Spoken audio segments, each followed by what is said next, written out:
game case. Good evening, and on International Final Lap Day, I present the final of the MAME Multisystem May streams, where again I've decided I'll go with a miscellaneous selection of games, covering home and arcade. I try to give an equal share of time to the home games and the arcade games, all of them running in MAME, so that's been the theme for this month. So yeah, I think if you've been following the streams, you will know that by now. If you're new to it, then I hope you enjoy what you see. And maybe if you want to check out some of the other games I played on previous streams, please do that, because I think I've tried to cover a good variety of systems, especially the previous miscellaneous stream. There were lots of obscure ones, and I get the impression generally people have enjoyed that. So I'm continuing that today, and I'm doing something else for June. I'm going to do a just theme. So, you know, I'm just this, just that, so just Sega, just Neo Geo, Justice, things like that. Anyway, so I'm starting with Flower, which is probably more 60s than 80s, but it was released in 86 by Klomax, and Sega licensed it, and I think Alpha licensed it. So let's switch to the horizontal view. Let's turn the volume back up, because I turned that down before I start speaking. Let's put my headphones on. See, let's turn the volume down in the game a little bit, because the actual game volume is quite loud here. Let me get the balance right. Right, let's full screen it. Also, yes, Cow, just bad games. That is one of the potential things I'll be doing next month. And or just games that don't work. I don't know. We'll see. I've not quite decided what the exact themes are going to be. But yeah, there might be a just bad game stream, or just broken game stream, or just pirate game stream. I don't know. But, yes, this is a game where you shoot flowers and you pick up flower-related pickups. And I suppose, as I've been doing a little bit of gardening earlier in the day, as in just chopping bits off trees, I figured I'd have a look at this. Now, these are quite Konami-like attack patterns with the flowers here, although this is a vertical game. This is one of the drivers that when MAME relicensed to, you know, BSD, GPL, proper open source licenses, had to be rewritten because unfortunately the author of the driver couldn't be contacted. But I think it works in a good state again in MAME. Probably better than it did before, actually, because there were sound issues before.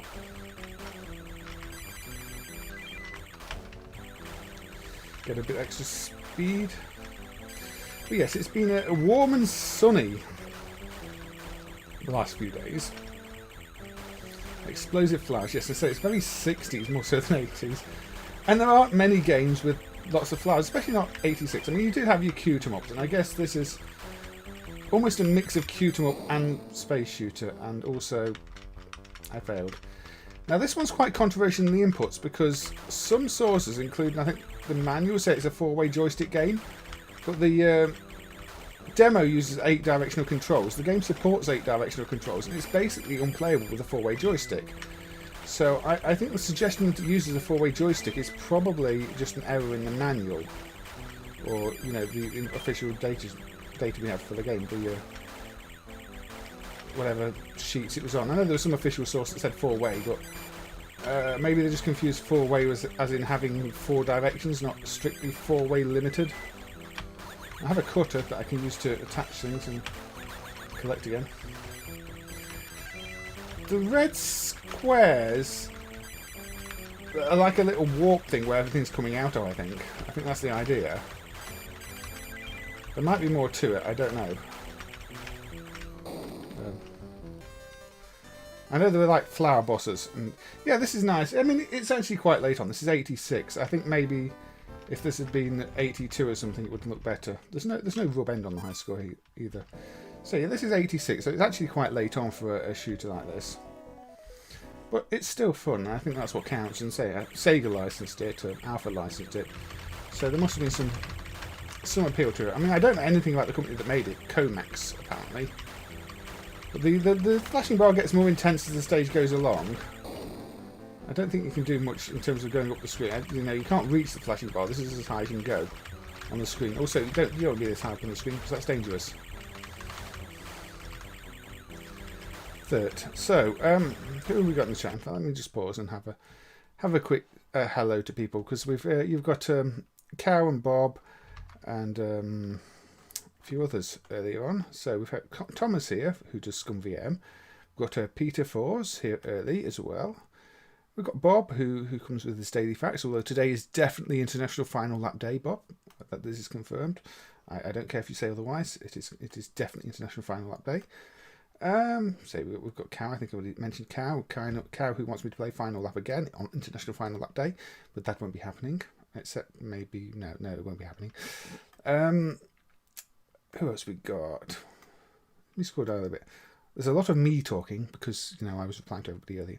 We've got the Ogre who timestamps all the videos and does a wonderful job and joins in plenty of the conversation here and is always welcome. R09, who is quite heavily involved in the Japanese drivers for MAME and gives lots of hints and tips and finds out how things works and feeds me back information that means I can actually play some of these, which is always good, and the facts as well.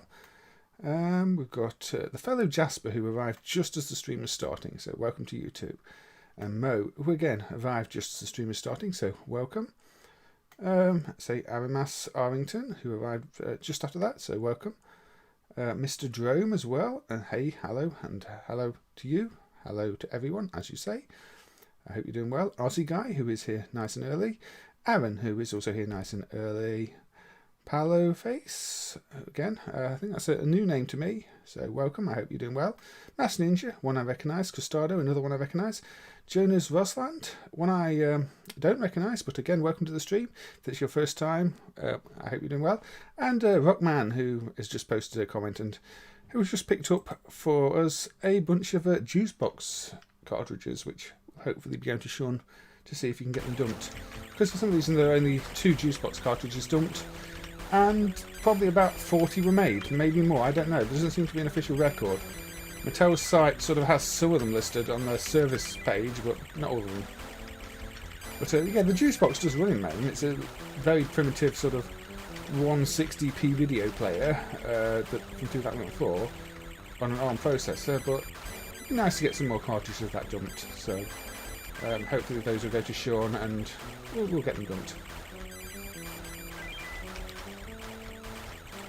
Well, that's alright, Rockman. Say you're always welcome, but playing Toe Jam and Earl is a good cause. I mean, I have a Toe Jam and Earl t-shirt somewhere which is bright pink because any Toe Jam and Earl t-shirt has to be bright pink.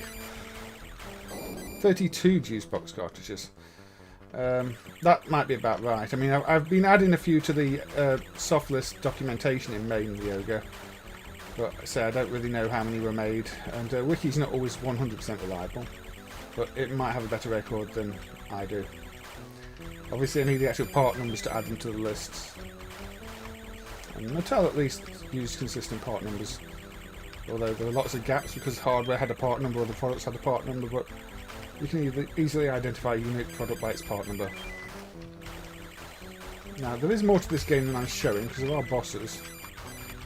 I'm just not getting there. Or not understanding how you get there maybe. Laser. Now I'm a spaceship with lasers. You know lasers are bad for flowers. Ah, here we go. Yeah, the big Earl. You never let Earl drive. Never ever let Earl drive.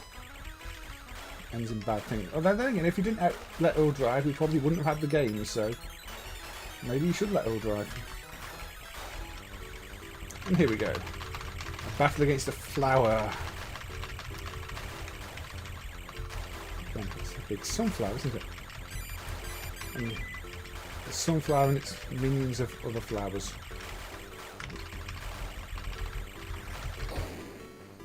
Oh dear.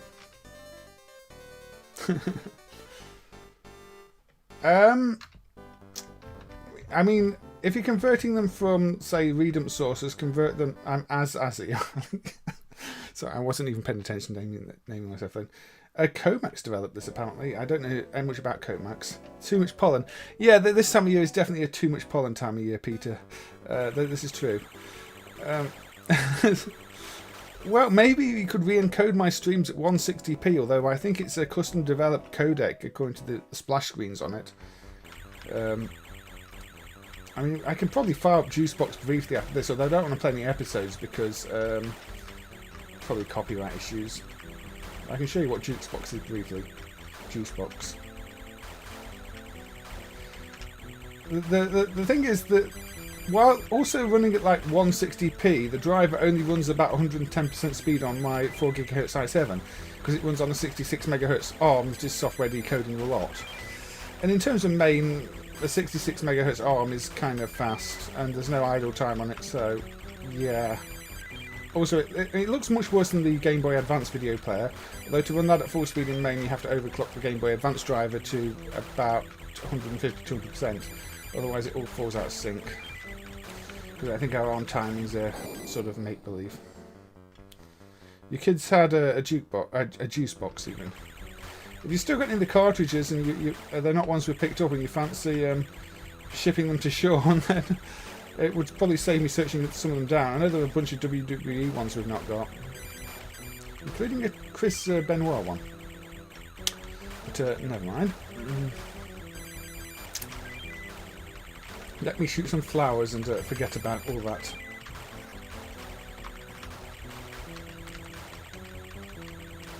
Your girlfriend would love this because she's obsessed with sunflowers. But she'd have to destroy a sunflower. Is she okay with destroying sunflowers? Yeah, no game without big old driving. Well, who knows, maybe Toe Jam's just as bad and just wanted to, you know, pass the blame on to Earl.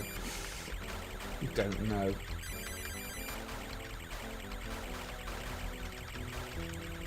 Now, I have seen somebody crash this game before, but I don't really think that's an emulation bug. I think that's probably just a bug in the game they found. Don't collide with that. It kills you. Hey, Stephen, I'm pretty good. How are you? Hope you're doing well. Non-circular gyrus. Yeah, it does sort of have that almost classical music feel to the sound, doesn't it? Like gyrus. Obviously, it's not got the whole warps to planet feature or context. It's a fairly simple game. For 86, this is probably a little bit behind the curve, to be honest. But it's an enjoyable game. I'm not especially good at it, as you can tell. But, yeah, YouTube just frequently flag things. It flags some of the plug and play, some of the, you know, knockoff ones.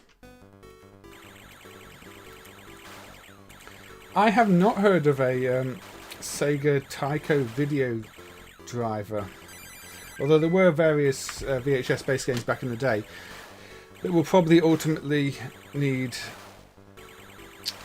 looking at. Oh, yeah, sorry, Cow asked how do you add softlist games to MAME. For PS1 games, you convert them with CHD Man from the queues, typically. And then you can get the checksums using CHD Man -info, and it will list the correct checksum to add, or you can just add the wrong checksum to the XML file, try and load it, and it will tell you the checksum is wrong, and then you just sort of paste in the details, which is what I tend to do. Be careful with any protected games though, because like the European Codemasters ones are protected, and so the cue sheets don't contain all the information, it won't work.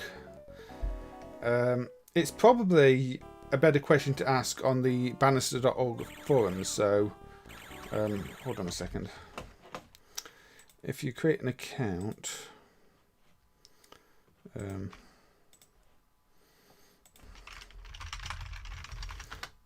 so if you create an account on the Bannister.org forums, which does require you to validate your email, there's various steps you have to take to validate your email there. But that's probably better to ask technical questions than for me to try and answer them on the stream.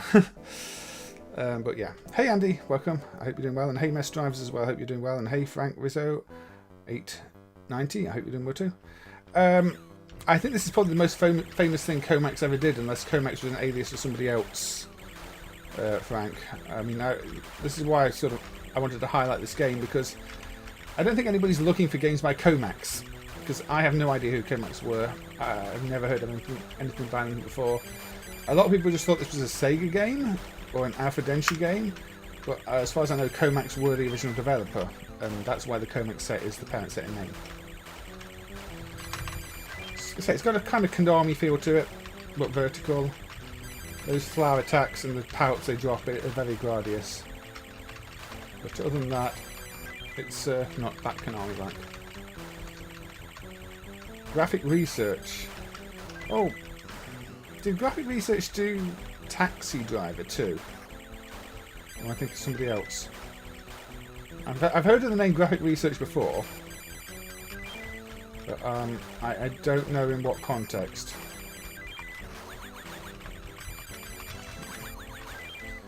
Right, okay, let's get to the last sunflower. Now the red bar fades off and we've got the sunflower. Oh no, not the sunflower yet. We've got the asteroidy star thing in the field. And the comet. Not Comet, the UK retailer. Now we've got asteroids. Asteroids and flower. This is a mix-up of it. Oh dear.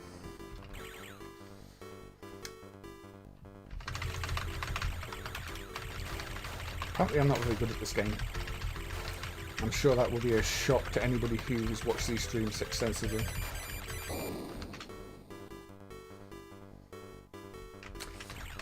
Sometimes you have to learn to actually dodge things, not just shoot them. Anyway, this was Flower. It's a beautiful, flowery, summery game that I got a high score on. My name will be XXXXX, and I will not be inserting another coin. This galaxy effect has been on a few games too. I think the Android possible prototype uses that too. You know, the whole stars circling the galaxy. I didn't get this far. Third.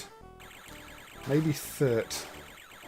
Somebody was asking me which plug-and-play racing game had first, third, and second on the leaderboards, but I couldn't work it out. I don't think it's one that's emulated. No, fellow Jasper, MAME doesn't really support SBI files. I mean, they're a little bit of a hack, really. Ideally, that information should be converted to a proper sub-file, a sub-channel file, and then converted using a format that supports that. And then I don't know if the PlayStation driver itself actually reads that properly. So it's a bit of a problem. But yeah, SBI files are kind of a case-specific hack, which is making up for the lack of any kind of sub-channel support in the standard redump files. It's all a bit of a mess. Oh, Fire Battle for Taito. I was going to play that on another stream. Clash Road for Data East and Wood Place. That's another one I was going to play on a stream. And Fun from Paradise, which is not one I'm familiar with.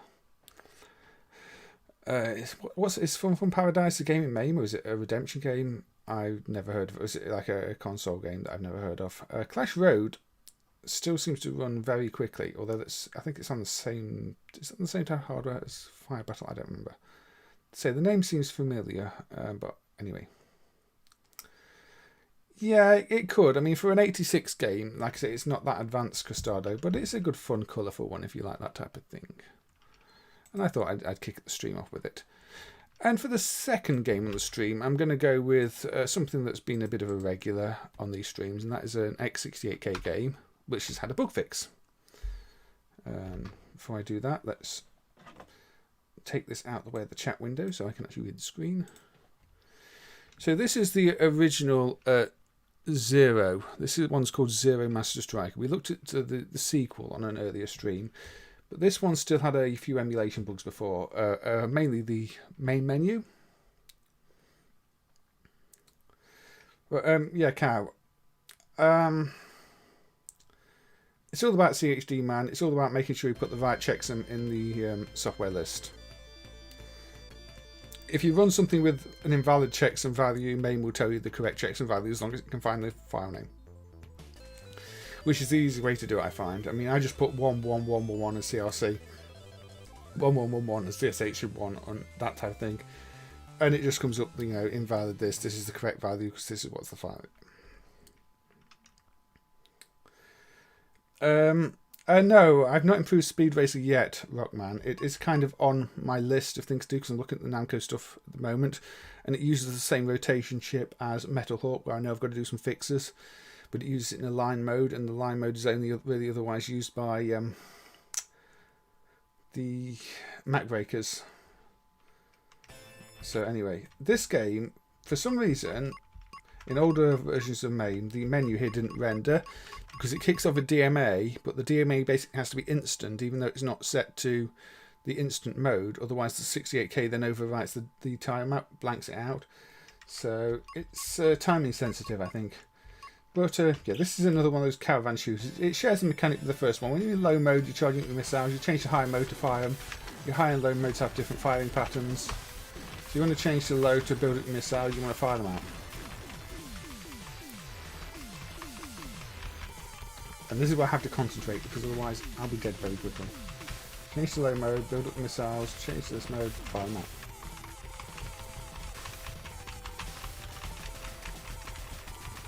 Very fast scrolling again, just like the sequel. Also make sure to pick up pelts. But again, it's I thought, you know, we're going to follow a vertical shooter with a vertical shooter, which is kind of how I've been doing these streams. So I think low is like low power. You've got a low power shot, but then you launch the missiles in a high power shot or high speed, I don't know. But again, it's a point score, a time-based point scoring challenge, where as long as you don't die, you stand a chance of getting a high score. Load up those. Off the missiles.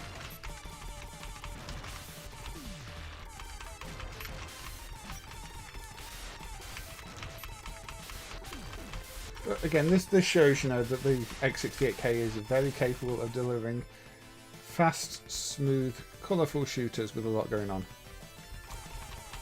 Yeah, I mean, there's nothing got to avoid in the backgrounds, and it doesn't really stop you seeing the sprites. So, you know, it's not one I feel the backgrounds get in the way. But I think the objects in the backgrounds will unlock your scoring potential. The top ground targets. So I guess they have to be quite busy to differentiate the scores. A great player will probably destroy far more of the ground targets far more quickly, whereas I will take my time, and especially here like the bosses, I've probably got to clear off the bullets before I try and launch the missiles to get them on the boss. I'm not sure, because I'm burning up my time here. Look at the time ticking down already. There we go, I've killed this boss. Hat and Co is really good, yeah, Andrea. I enjoyed that one. The X68K has so many good shooters though. I mean, when I'm doing next month's stream with Just Games, I'm probably going to do a Just X68K stream, just because there are so many good X68K games, not just shooters as well, in general. Action games, puzzle games, platform games, there's a whole library of games, and the recent improvements in MAME mean they all run a lot better. Oh, I can hold the button here. I forgot I can actually hold the fire button. I'm tapping it when I don't need to. That's my own inability to remember how to play a game. Again, try and keep the enemies in your line of fire, so you fire diagonal and straight ahead. So, sorry, I'm struggling to pay attention to the chat while I actually play this, because of the nature of the game. And time up. I didn't actually get to the second boss or anything else. Hat and Co does not start. No. I don't think a Raspberry Pi is going to run much, Andrea, unfortunately. It's just, I mean, Hat and Cow does need the latest version of MAME, the latest fixes. But I think the X68K drive is probably a bit beyond it in terms of performance requirements anyway.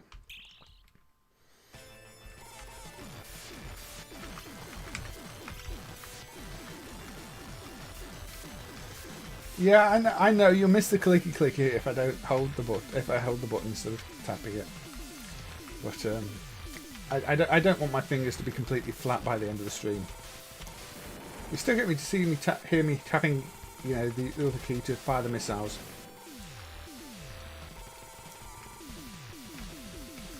Oh, there's a different X68K emulator. Okay, I don't know which one that would be then, Andrea. But yeah, that game does push the hardware quite hard. I mean, it's using all sorts of raster effects, all sorts of mode effects. So I guess an emulator that's designed for speed is not going to run it well.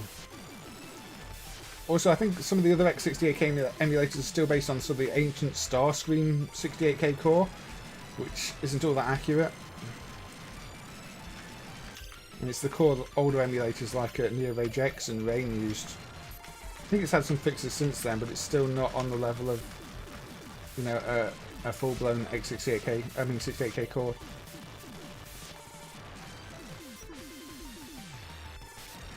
Yeah, I mean, I think it's always a good idea to have a good machine for MAME purposes, emulation purposes. I mean, if you've got a good machine, you've also got other options for, you know, more modern stuff, if you want that.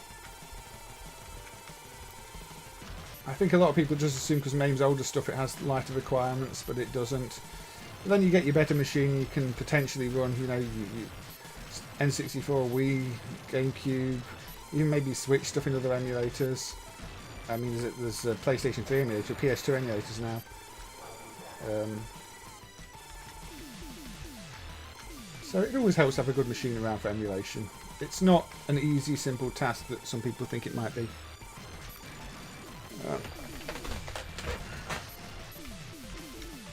But yeah, this one is, again, a very intense shooter, where the idea is to just get rid of everything as quickly as you can. And look, there's some lovely blending effects here. The X68K hardware can do, you know, blending effects for clouds, additive blending, I think it is, which again sets it apart from a lot of even arcade hardware at the time. You know, your CPS platforms weren't doing additive blending. Some of the Tecmo platforms did palette effects.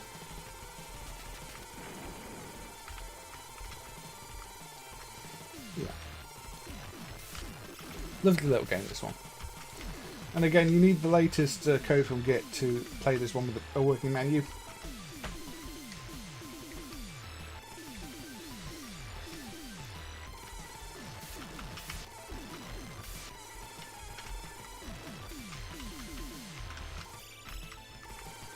Yeah, it still amazes me when people somehow think that an original Xbox is a fantastic emulation machine when it's running 20-year-old versions of MAME that were not even great at the time. Got another boss here, but my time ran out. So, yeah. Zero Master Striker is a pretty good X68K game that just got a recent fix. Now, yeah, pretty compile-esque. It's a caravan shooter, vertical.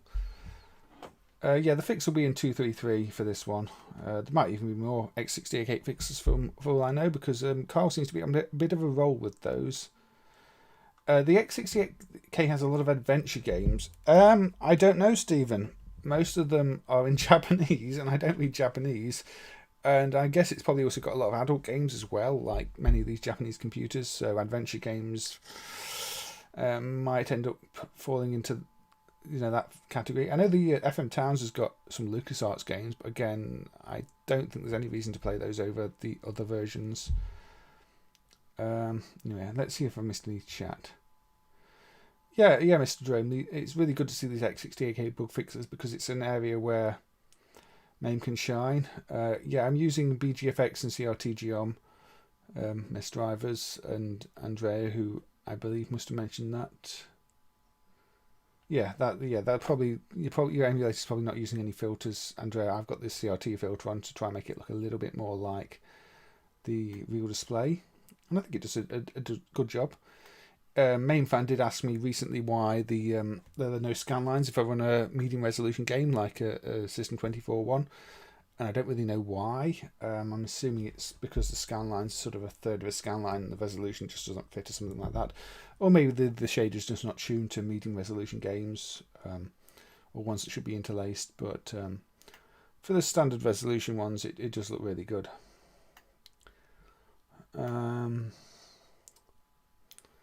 So, and yes, Costado, one of the early SNES emulators did try and delete Windows Drive if it was on a non-Japanese system. There's the emulation, the history of emulation is a little bit messy in some senses. They didn't want people outside of Japan running the emulator, so yeah, they vandalized your C drive, unfortunately.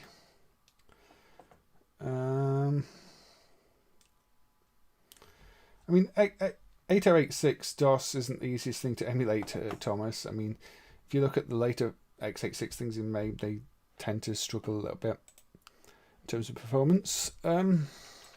Anyway, next game. I'm going to go with The Adventures of Robby Roto. 81, Dave Nutting Associates and Bally Midway. This is an Astrocade hardware game. Now, this is one of the first ones that was made available free to distribute on the official MAME site, I believe. And I don't know if for that reason it gets overlooked because people think, oh, it's a free game, it doesn't matter. Or if it's just because it's one of the Astrocade games that's maybe not as impressive. It's not full of speech like Gore from Wizard of War. But I think it's a pretty enjoyable game, so let's have a play of it. You saw one of these, Frank. I've never seen this one in an arcade. I had a blue screen on Windows the other day, which was a little bit concerning. Although I'm not sure why. The machine wasn't running too hot at the time. I've had no RAM issues. It just decided, hey, here's a blue screen. Enjoy. Well, you know, the Windows 10 equivalent. So, yeah, this is a little bit like Flicky. You've got to rescue the monsters, the things from the maze and escape. You know, you've got these faces, you've got your key, you collect the other ones, you avoid the enemies,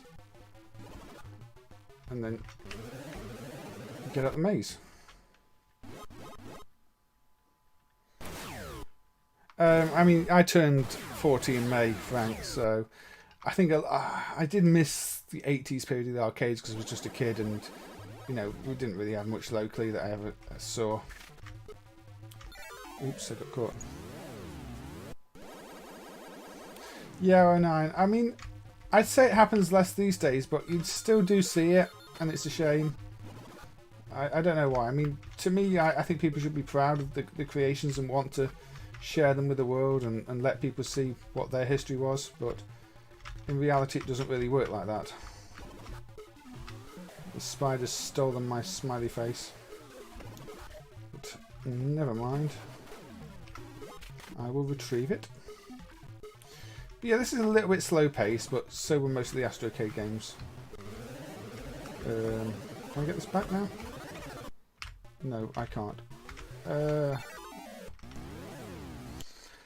Yeah, the Astrocade arcade hardware, at least. The Astrocade home hardware, less so.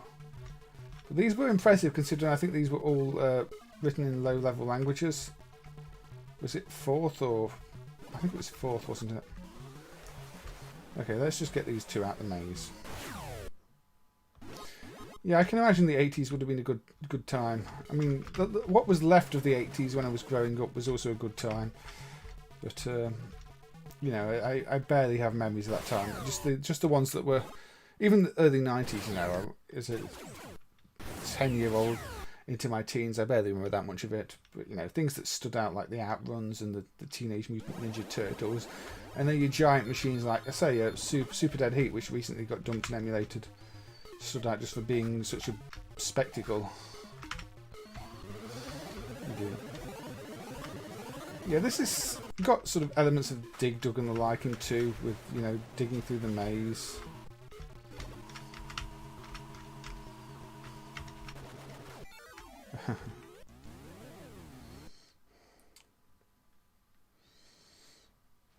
Yeah, I mean, Custado, I guess for me the equivalent would be seeing the evolution of the handhelds.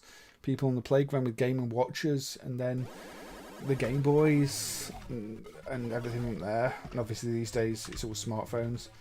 But, you know, I didn't see the original computer evolution as much in the sense of electromechanical to proper video games, but I did see the huge difference in handheld games.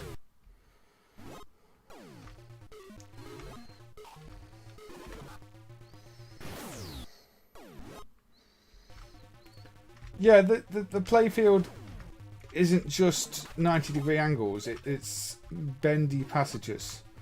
So, I mean, it is a little bit off-putting at times. Sometimes you try and move in a direction and you struggle to move in that direction. But it does give it a different look. And I think that's the appeal to this one for me. It doesn't just look like a tile-based game, because it's not a tile-based game. You've got passages that look natural. It looks like a mine. It looks like a cave system. It's not machine made.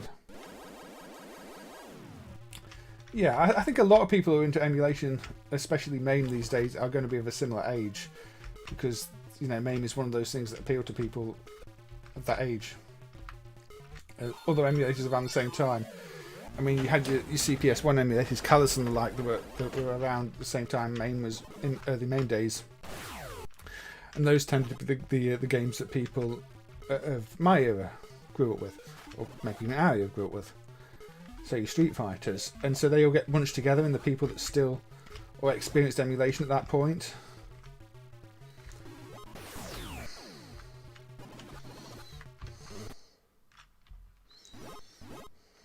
Yes, exactly, Mr. Jerome. That's what I feel about this game. I think this is underrated. It's not the most complex game,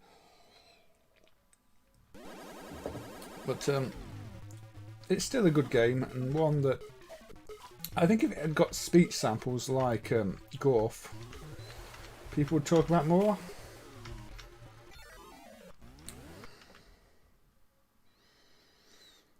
You do not remember your first contact with MAME, Andrea. It's like it's always been there. I mean, at this point, it's been there for over half my life, so yeah, it's not always that easy to remember. I mean, I think I mentioned on the video game history hour thing, some of my first experiences with MAME were, in fact, just printing out the source code.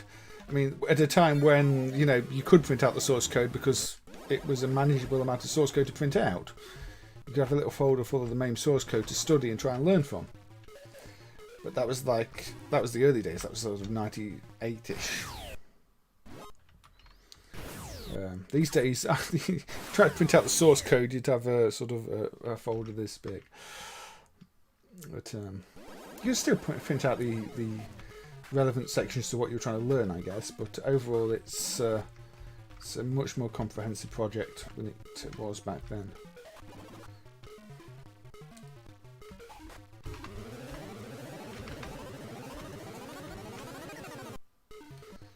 Yeah, the maze. But again, this is an early game with sort of emojis in, like Berzerk, rescuing the smiley faces. Yeah, the Ian games, I mean, you have to maintain them. They're expensive things. I mean, you think pinballs are expensive to maintain, but pinballs use standard parts. The Ian games, everything was custom, so unless somebody's making replacement parts, they're going to be a bit of a nightmare. See, it looks to me like I should be able to go right there, but I can't. That's the only issue I have with this kind of dynamic maze. It isn't always 100% clear where you can and can't go.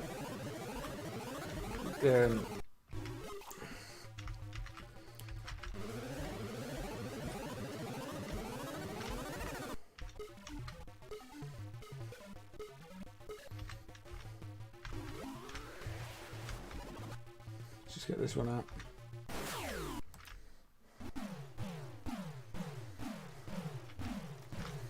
I mean, I remember friends being really into things like the early Neo Geo emulation. The Samurai Showdown games were impressive to them.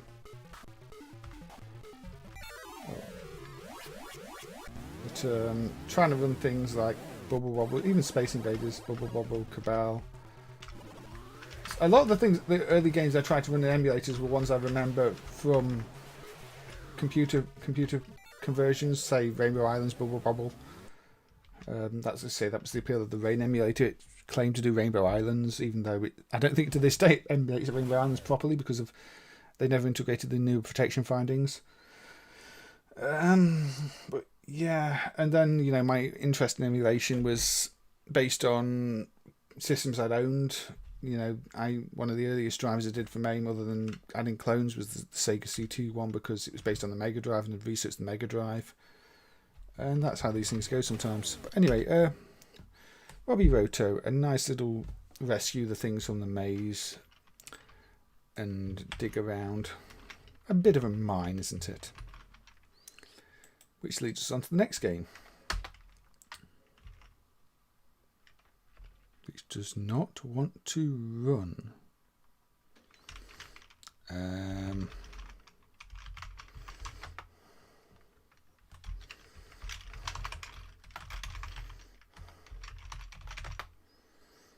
Okay, now it works. Don't know what happened there.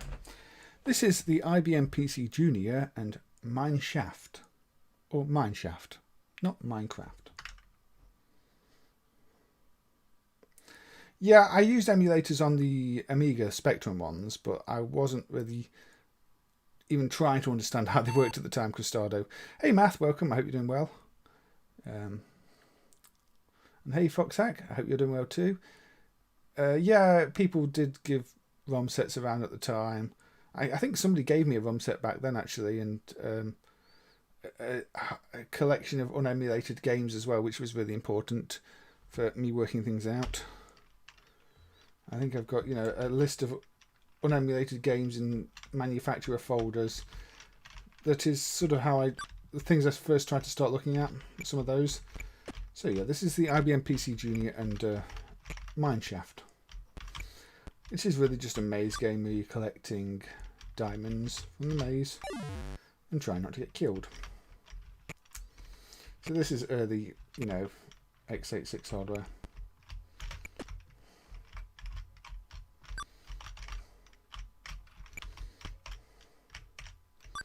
There we go, the exit's open now. So we can get there without getting got. There we go. Kill you, get to the exit. Alright, Rockman, take care. See you another time. Again, thank you for helping with those Juicebox cartridges and everything else. Hopefully they'll get to Sean in good time.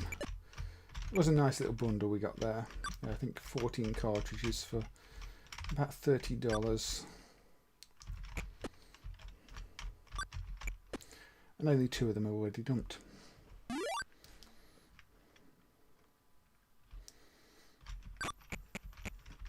Yeah, I remember running things like Rain and even MAME on school PCs. Played a fair bit of Cabal at frame skip 6 or something like that. It's barely playable. Emulation on a 486 was not fun. But it passed the time. I think that was without sound too. My venture into this mine appears to be being cut short by some very aggressive enemies. This is early IBM, isn't it? CG8 out colours, probably CGA colours. But a decent little maze game really. Lots of enemies moving around. Kind of random movement, which isn't always great. In Pac-Man, the thing with Pac-Man that really defined Pac-Man is the enemy AI. The ghosts were predictable, they all had their own characteristics. Whereas a lot of early maze games like this, they'll just take any random turn they can, which means you can't really plan how they're going to move. But still, for an early game, randomly generated mazes from what I can tell, it's alright, this one. Controls do seem a little laggy at time. I don't know if that's the keyboard emulation or just the game. I think it does throw a keyboard error on startup. But the keys do respond. I didn't grow up with a C64, so I wouldn't have been looking for SID emulators or realised there was anything special about them. But yeah, I guess if you had a SID C64 and knew the SID sounds and had an Amiga reproducing them, that would be impressive. Oh, got me. You do spawn in the maze at a random position, but when you die, you always go to the top left, where your lives are visually represented, which again is a feature I like in games. I wish more games did that. It's clear that your number of lives is based on the number of characters ready to appeal and play. Let's play again. It looks like a basic game. I don't think it would have been a basic game. I mean, it moves very quickly. There's lots of characters moving around. It's just a case of, this is old tech, Frank. This is basic old DOS PC tech. Hardware is what? Let's have a look. This is an 8088 at 4.9 megahertz. So this is the very early days of PC-like technology.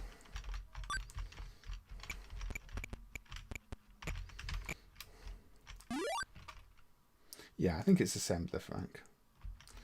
This is not a powerful platform. If you try to do this in BASIC on a 5 MHz PC, it's not going to run fast, and this does run smooth and fast, really.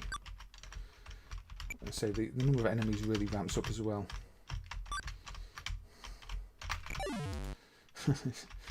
It's beating me.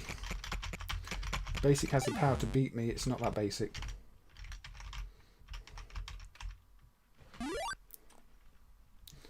But yeah, I mean, it's not the most advanced game in the world. In fact, I don't think the mazes are random, because I played this maze before. They just kind of look random. Maybe they're seeded. I don't know. They don't look designed, but they are the same patterns each time, from what I can tell.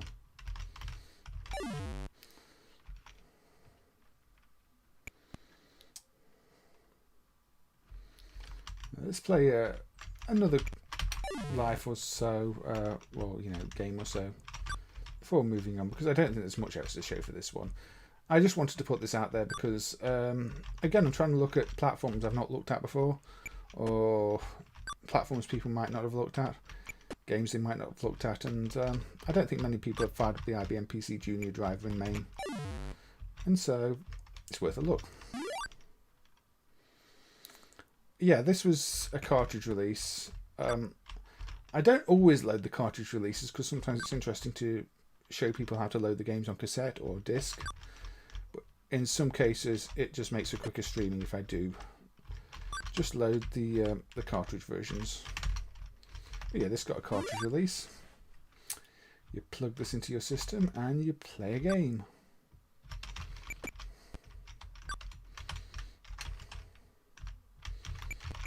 You can't kill those ones, can you?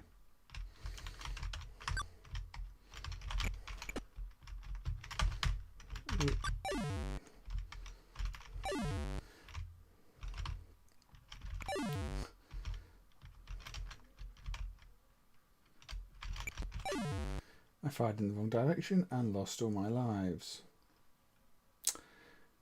What game is this? This is... oh, it doesn't show it down there. This is Mineshaft. I'm surprised it doesn't show it down there. I wonder why that is. Let's try relaunching it.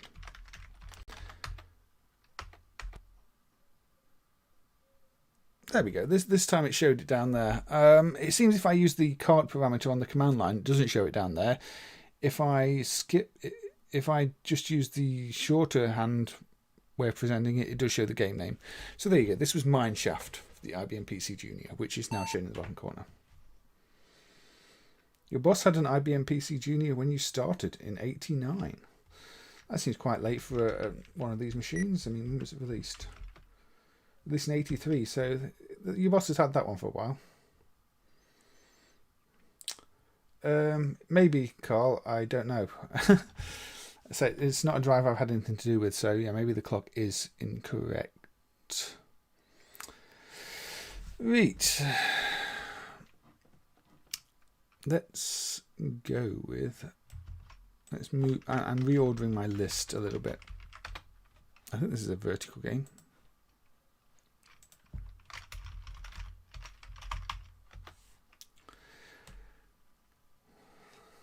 This is Hot Shocker from 1982 by E.G. Felaco, Domino license, on Scramble type hardware. Now, there is one other game by this company in MAME on the same driver, but used an encrypted CPU module, and the ROM didn't give consistent read, so it's probably quite bad, and that is Conker, but that was dumped about 20 years ago, and we've never seen another board for it since. So as far as I know, this is the only game by this company. The other one, a combination of whatever the encryption is and the bad dump, means nobody's even got anything of it running. It looks like it's probably some kind of shooter, whereas this is an Amidar-like draw over the lines thing. I mean, Amidar, you're enclosing circles, but it's still a cover the lines based game, and I guess these are all kind of derived from that idea. It does sound a bit like one of those, doesn't it, Mr. Drome? But let's play this one anyway.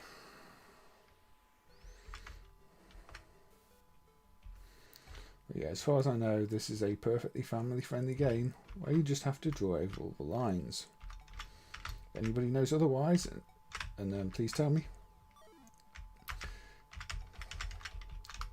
Because this machine, this stream might end up being a disaster. Oh yeah, if I go down there as well. Now the controls are a little confusing because of the angle of everything on the screen.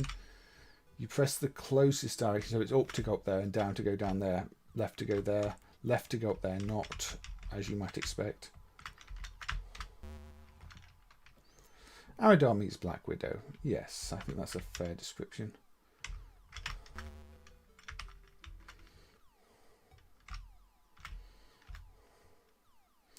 Also, I guess you're sort of linking the phone cables together, the phone lines. So I don't know much about this one. I've not spent a great deal of time ever playing it. So I might be missing a gameplay element, but as far as I know, it is just a case of completing the lines.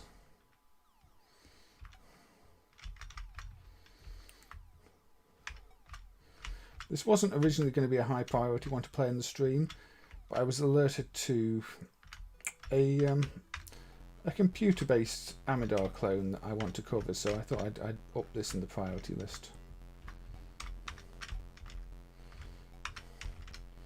And obviously I don't just want to play Amadar itself, because everybody knows Amadar. You've got a time limit at the bottom, which is the wire too.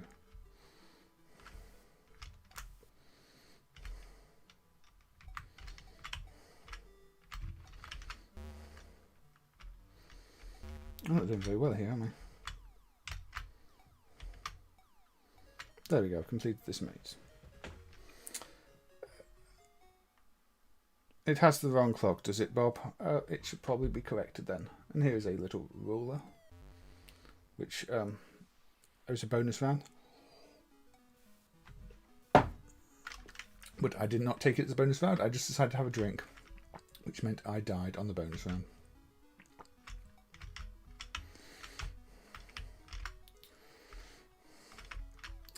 But you see, I'm almost doing laps of the spiderweb, aren't I? Maybe even my final lap of the spiderweb on International Final Lap Day. Also, Bob, is it actually a proper International Anything Day rather than, International Final Lap Day? Because I'm pretty sure it's not International Final Lap Day. Unless you've now made a Wikipedia entry to say it is International Final Lap Day, in which case it is International Final Lap Day.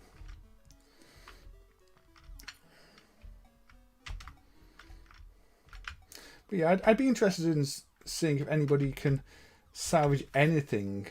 Oh, you can't go there when the fire's there. Salvage anything from the Conquer dump. Or Conquer. Is it Conquer or Conqueror? But given it was an encrypted CPU and a bad ROM, it could be all manner of corrupt. But since we've never seen a PCB since, and probably never will, I'm kind of interested to see if it can be made to do anything, but beyond my ability to try and work out what's wrong with an encrypted bad dump. The working title is Spiderweb. That doesn't surprise me. Not the most creative title, but an accurate one for the nature of the game. The controls are the annoying thing in this, though. It's never quite clear which direction you have to press. You can tell why this is really not considered a classic. But again, it's one people have asked about if they did play it growing up. What was the game that was a spiderweb that wasn't Atari's Black Widow?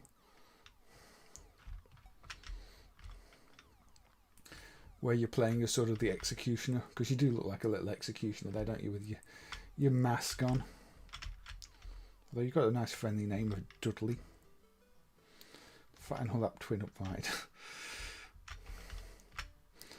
I'm going to wake up one day to somebody knocking on the door where somebody's actually decided to buy me a Final Lap Twin Upright and insist I play it.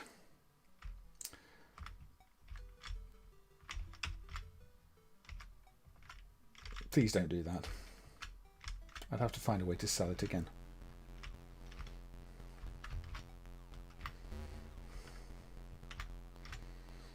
Oh yes, one of the wrestlers, Frank.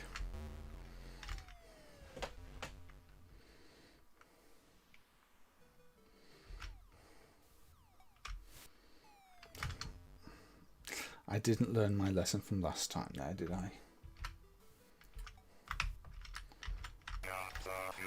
Oh, thank you to Miscellaneous for subscribing there. Welcome. If you're in the chat, feel free to say hello. And I hope you enjoy the content that is on offer here. And, you know, enjoy seeing me play games badly. But I suppose if you didn't enjoy me seeing me play games badly, you wouldn't have subscribed. So,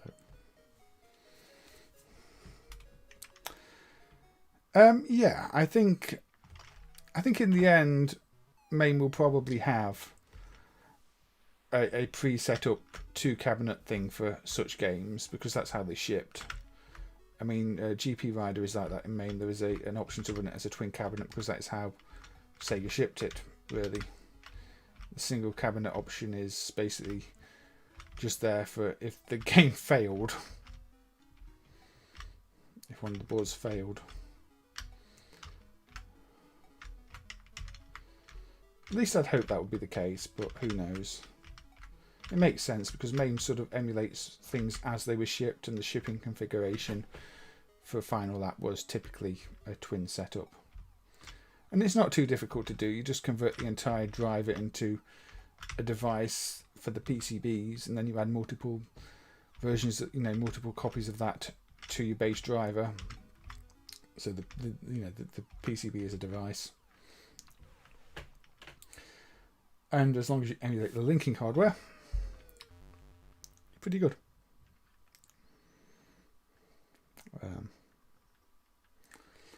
So yeah, Domino's Hot Shocker. I'm not very good at it. The controls are a little bit confusing, but it's not too bad. I think if you played it more, you get used to the controls. You know, you'd work out how to play it. He just looked like he's been hung there on the title screen, doesn't he? Dedicated lineman.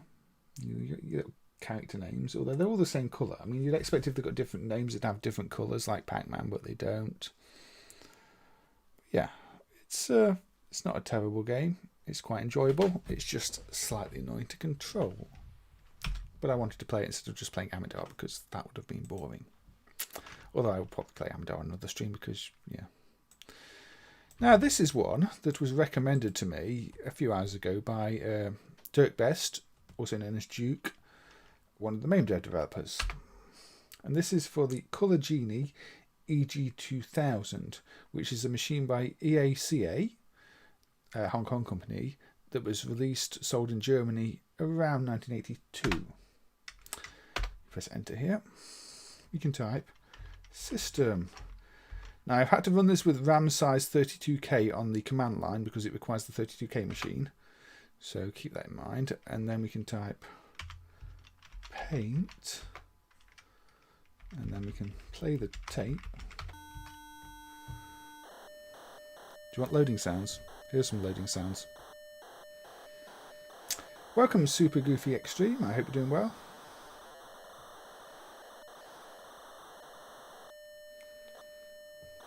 And yeah, I do like the potential the project has these days, all the different things you can discover in it. Let me just fast forward through this a little bit. Right, so that is loaded. Now I type that and press enter. Now this is Crazy Paint from November '83, written by Jürgen Buchmuller. Now, Jürgen Buchmuller is actually one of the MAME devs. There are plenty of things in MAME that have been developed by Jürgen, but this was what Jürgen did in '83, you know, many years before MAME. I mean, MAME was from '97 originally. So a good 14 years before MAME even existed, Jürgen was developing this Amidar clone and plenty of others for this platform in Germany for the Color Genie EG2000. And it's an Amidar clone, so we can press S to start and move around the maze. Now, for a machine from '82, I was just expecting this to be sort of some black and white thing or monochrome thing like, you know, the micro we looked at the other stream. In fact, this is a bright, colourful system with sound, smooth animation, and, you know, it seems to be tile-based movement, but what is on offer here is a very colourful Amidar clone.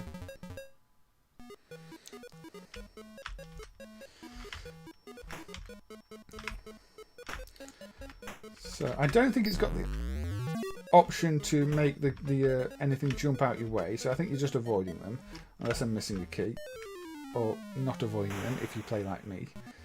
But yeah, I'd never heard of this system until a few hours before the stream. And now I've realised there are quite a few really good games on this system that I'm probably going to have to cover in future streams at some point. And say, with this one being developed by somebody who's made a lot of contributions to MAME over the years, it's even more interesting. But it also kind of makes you realise some of the MAME devs are getting on a bit these days, because this was done in '83.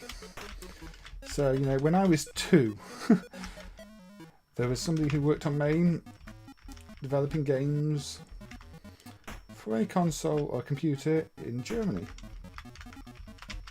I'm feeling my age now, you know, just turned 40.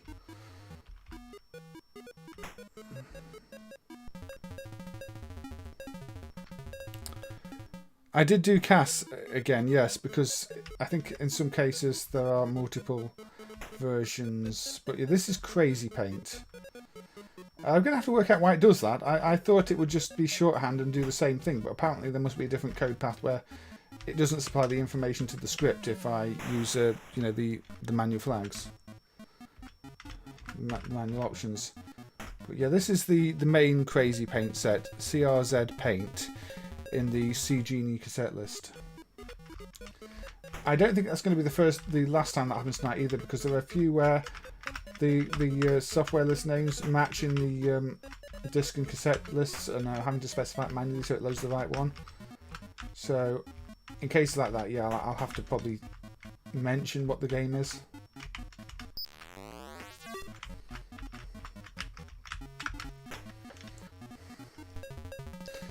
Yeah, Amador and Crush Roller. Or Maketrax, as Crush Roller was known in many regions. Crush Roller is one of the strangest games to get a port to the Neo Geo Pocket, I have to say. I would have expected it to be on there.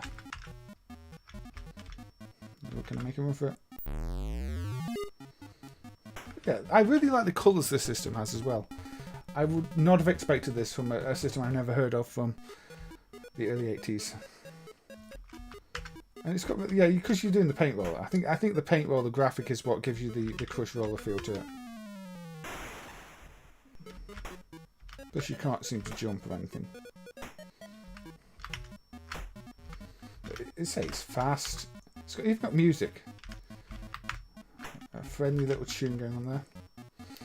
And lots of things animated. I mean, it might just be a simple flash invert effect on the tiles, but it looks good.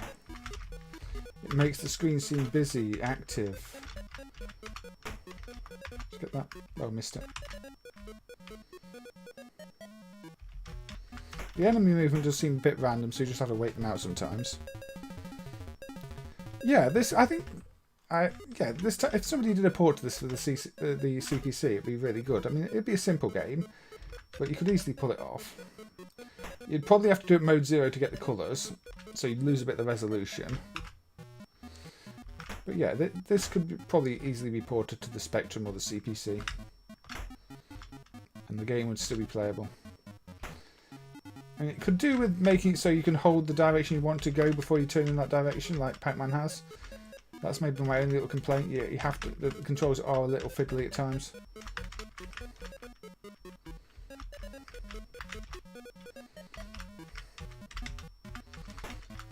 But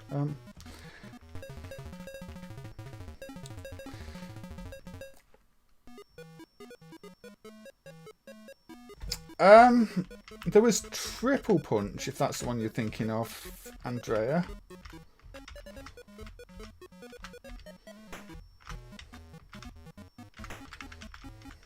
Also known as Knockout, I believe.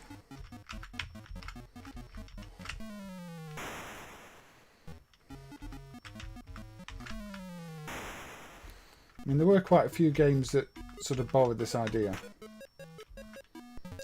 Triple Punch, maybe. I think that might be the one. Though I'm not sure. I'll fire it up after this and just check. Although I won't be playing it for any extended period of time.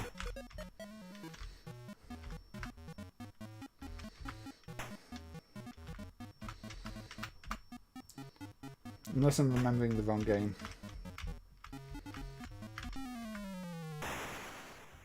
So I'm only going to play the one set of lives on this. But yeah, it's always interesting to see what, you know, MAME developers did before they did MAME. And I say this one was by Jürgen Buchmuller, who has done a fair bit for MAME, especially, you know, in the 2000s, late 90s, 2000s. Not so much these days, but, you know, the legacy of his work does live on in the project. And I just love seeing such colourful games for these old systems. And this one, yeah, it's just artistic, isn't it? Uglier than Triple Punch. There were some CVS games like Radar Scope, but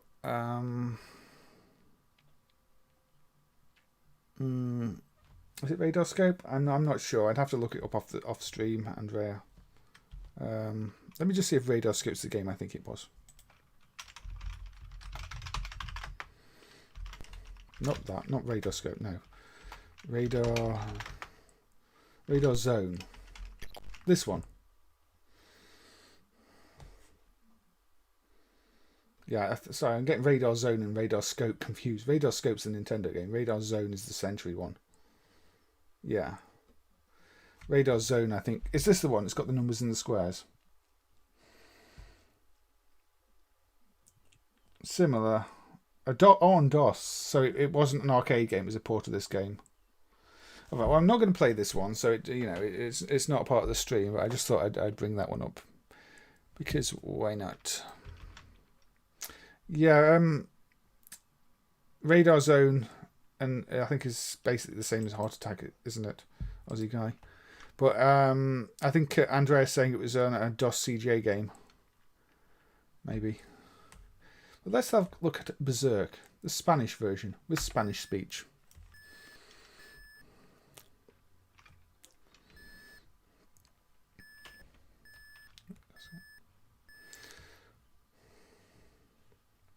So this was done by Sonic of Spain, and is the Spanish voice version of Berzerk. And you know I do love a bit of Berzerk. I don't think the Spanish version is as good as the German version. I think it maybe has a little less speech.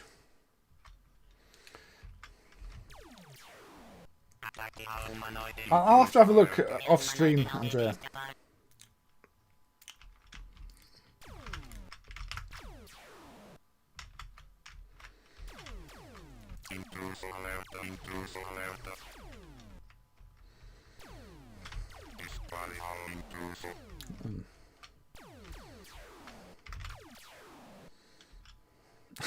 Intruso alerta, intruso alerta. Hey Super Vectrex, I hope you're doing well. I do love these games with speech when they're not English though. It just adds something to them for me. Plus, you know, it must have been a considerable effort to actually do all the speech in non-English back then. So it shows a passion for the game. They could have easily just done it with the English speech, but they didn't. They took the more challenging option. Clipper was an old database, so it probably wasn't Clipper. Unless it was Clipper and it's just been lost in search results for an old database.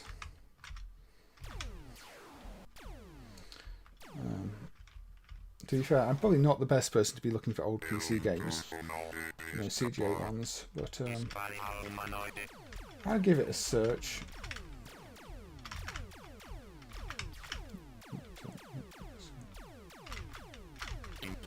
Sorry.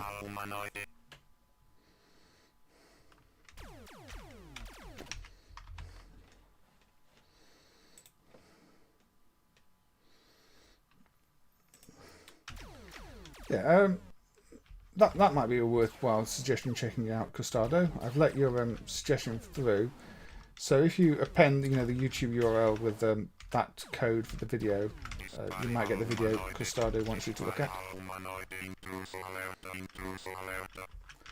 This is a really bad credit of Berzerk. I'm usually better at this game.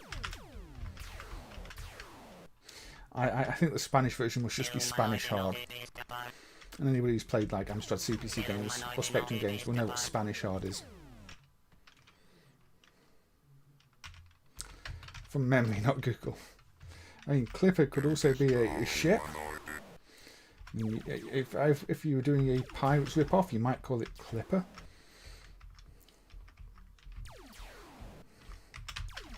If you're trying to teach some arcade devs how to handle their sprites correctly, you might call it Clipper. Rather than vanish off screen when half the sprite is still on screen. Sorry, ranting.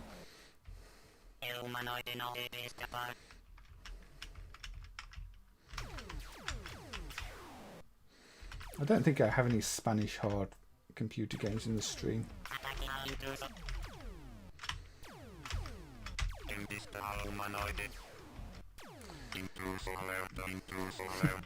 Intruso alert, intruso alert. But yes, I can't play the English version of Berzerk on stream because I might not notice alerts. You know, I might not notice people subscribing.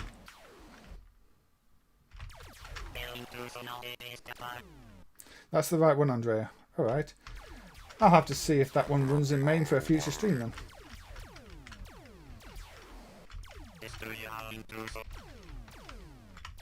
I'm glad somebody was able to help you find it anyway. It's always nice to be able to rediscover the games you loved. Well, this is unfair. I can't even get to you two. There we go. No, you're not going to kill yourself, are you? Oh, that one can't be killed.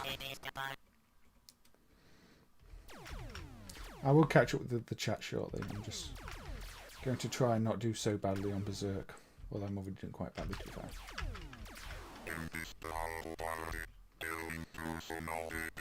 It's part of the Total DOS collection. Alright. I mean, I guess the Total DOS collection might be a bit of a problem in MAME because I'm assuming that's sort of a... That's more designed for DOS box without the proper disk images, is it? Unless it's a different one I'm thinking of. I know some of these DOS collections are just loose files, unfortunately.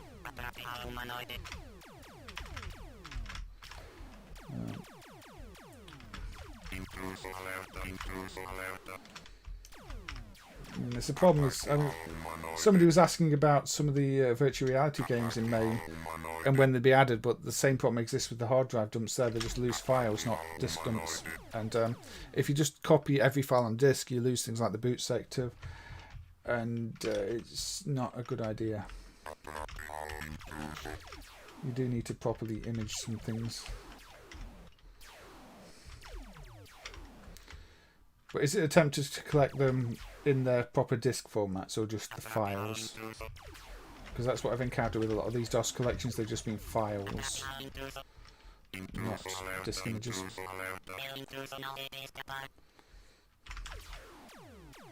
Now, this will be the last credit on Berzerk. We're already an hour and 20 minutes into the stream. Somehow. They have both. Excellent, then, Frank. That is reassuring because, you know, I don't like it when people prioritise just loose files. It's a bit of a problem. Although obviously people should absolutely be archiving patches and actual things that were for download that were never on disk, because, you know, you can buy games on CD and then the patches are only downloadable, and that's just as important to preserve those. But you know, original media where it existed should be preserved. Stuff that was only available as files should be preserved. But if you've got a disk, you shouldn't just be copying files off it rather than preserving the disk.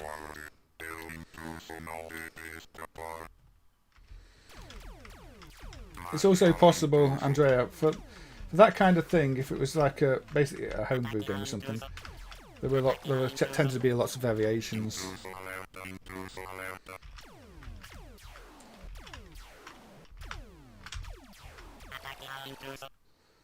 Anyway, I'm definitely not doing as well as I do sometimes.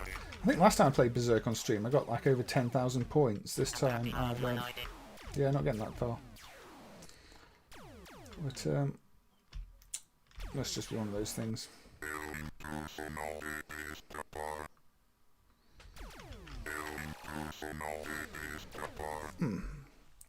Yeah, I mean, it's good to have more accessible images as well these days. I mean, this is the problem I've got with trying a lot of things in MAME, where it's really complex and you have to install everything and get everything work. It can be quite tricky at times.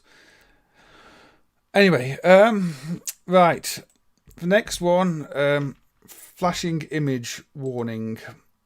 This will be very flashy. This is the Vectrex version of Berzerk. And I think at the moment the Vectrex driver in MAME flashes a little excessively. So if you're sensitive to flashing images, you might want to minimize the image and just listen for this game.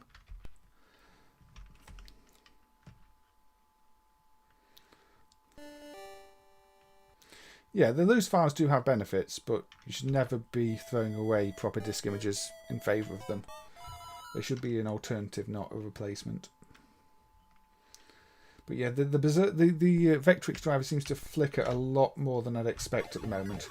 There is a MAME tester's bug for it, but the more that's on screen, the more it flickers.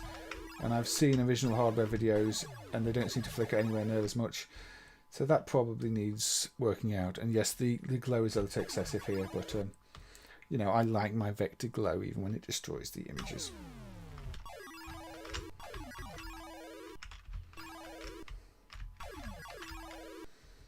Alright, Andy, take care, and I hope to see you on another one, but look after yourself. And yeah, early starts are never fun, but thank you for being here. Now, obviously, without speech, this loses something, but it's kind of interesting to see a vector interpretation of Berzerk. The collision boxes are odd. I mean, you can go halfway into a wall before you collide with the wall. It's a bit slow. But, okay, it's not too bad. It's just this flicker is not great. And it didn't used to flicker this much. So when you've only got one or two enemies, it's fine. But otherwise, it's a bit much. A bit like my glow.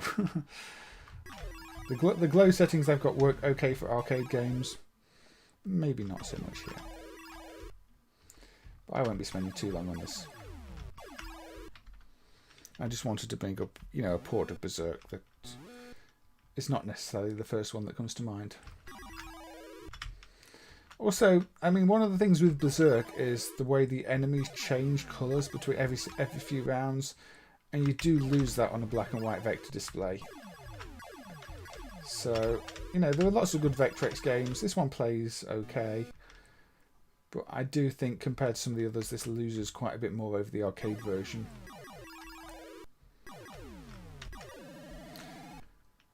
You can kill Otto in Frenzy. Are there any Berzerk ports that allow that? I can't remember if I even played a Berzerk port that allowed that. I thought I did, but maybe that was a Frenzy port. I don't think you can in this one. You can find out.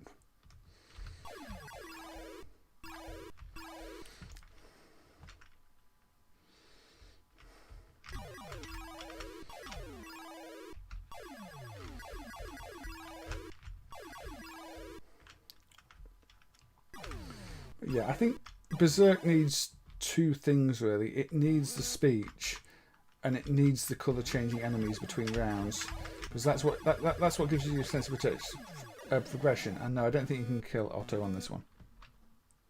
Got you, humanoid. See, I can pretend the speech, even though it should probably say got the humanoid, not got you, humanoid. But never mind.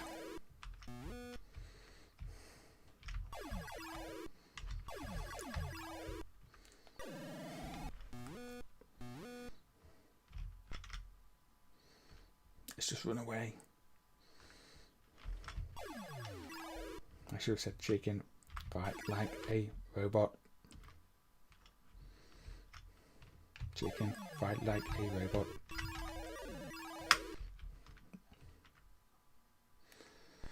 Does the speech adapt to work with this game? I've never tried it. Yeah. So it's a port. And for the sake, just because it's flickering so much, I'm not going to play it any more than that, because again, it's kind of off-putting. Anyway. Now, let us launch into a series of 4 games. That is not a series of 4 games, but it's 4 games I have planned for one after each other. This is Shootout, a Data East game from 85. Now this is Malta's Korean bootleg, but it still uses the scrambling of the Deco 222. I'm playing it because it's got different graphics to the parent set, basically.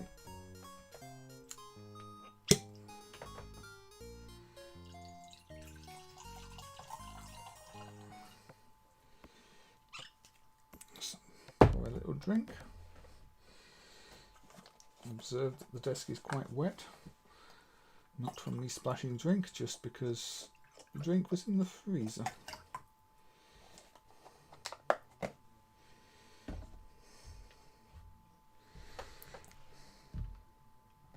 So yeah, your main character sprite enemies have changed here a little bit. The gin has been poured, Custado. That is correct. So yeah, if you've seen the original, you'll notice that the main sprites here are a bit different. Now this is really a crosshair shooter type game without the crosshair. So you have to learn the controls and how to shoot in the different directions. You don't have a crosshair as such. But for the time this was released, I think this is quite an innovative game. This was 85, I believe. There weren't many games like this in 85.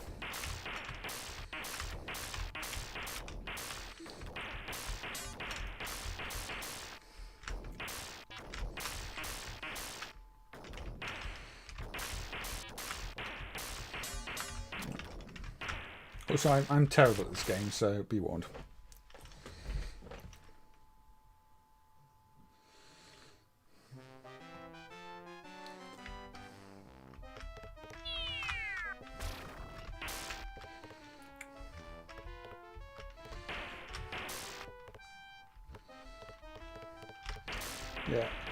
Yeah, there are lots of things you can shoot. I mean, it's a bit like some of the later games where you can get points just for shooting this and that.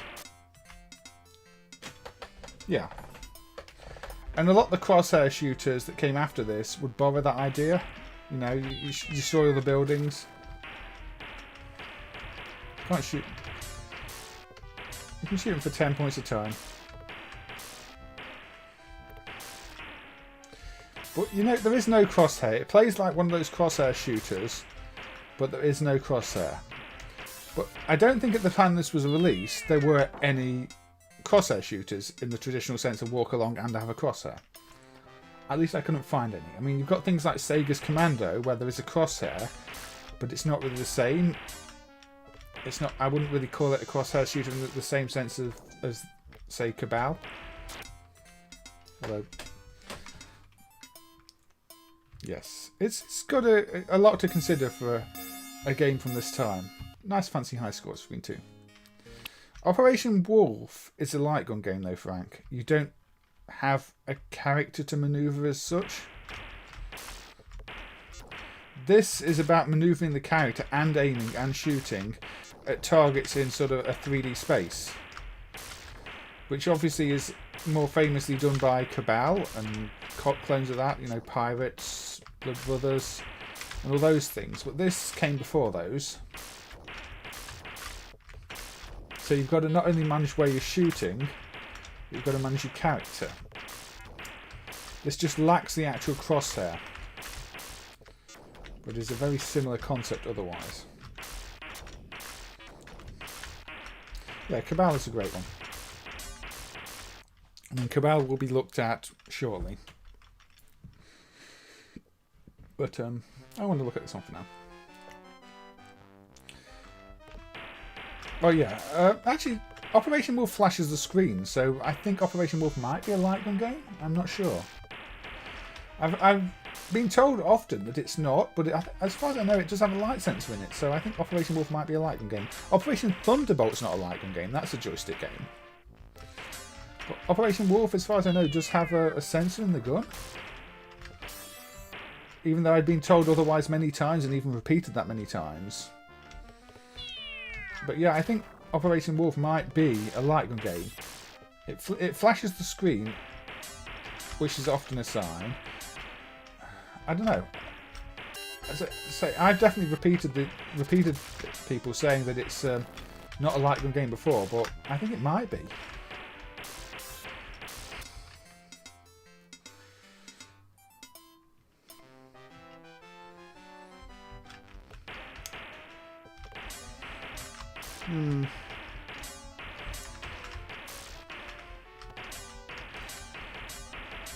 But when we were looking for the Operation Wolf board for the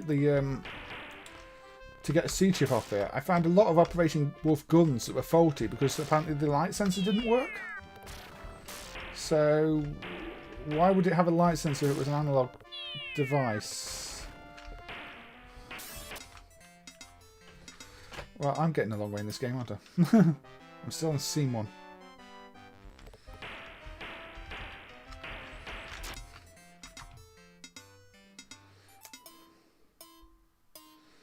I can shoot the potted plant, but that requires aiming.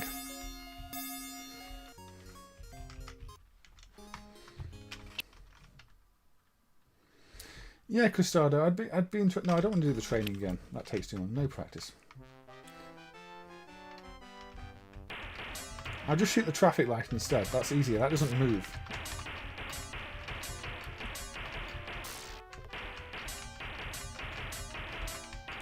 MAME Dev Deathmatch. Yeah, I'd be interested in seeing what the service manual says, actually. Because I don't like red lights. There we go. Go green again. I don't like green lights. Go red again. There you see, I shot the potted plant. And again. How many potted plants do you have up there? Oh. I think I got shot for crimes against potted plants.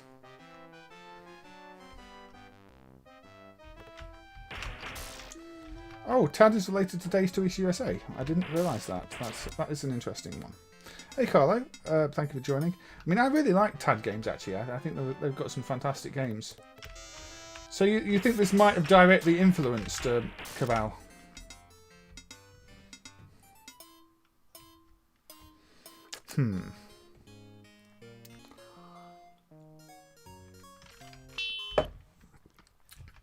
Shoot the gas barrel.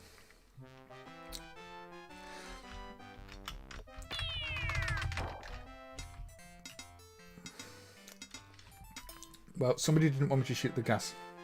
Tube Panic, yeah, Tube Panic's really impressive and it's your butt and Alice. Apparently, this isn't your traditional first-person shooter. Look, it's not blowing up, which is quite surprising for a gas barrel, to be honest. I guess the gas barrel there is for indestructible cover.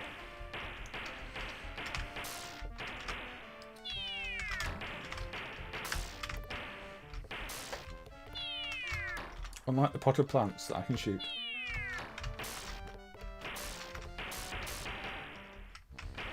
And traffic lights. Oh, come on, you ran out straight in front of my shots. What were you expecting?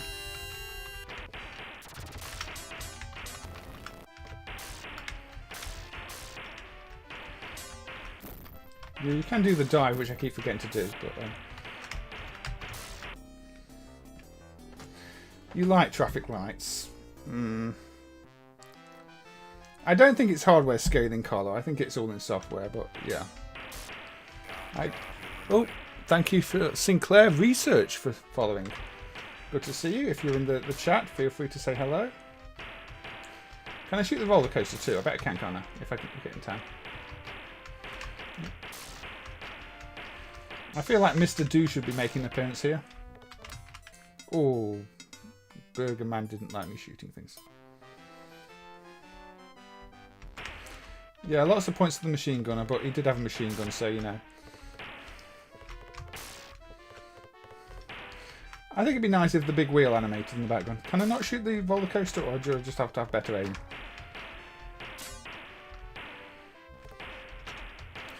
Again, it's very similar in the sense that you've got all these little places for enemies to hide behind as they come forward towards you.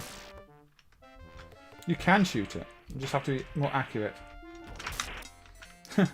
And actually avoid other things while I'm trying to shoot it.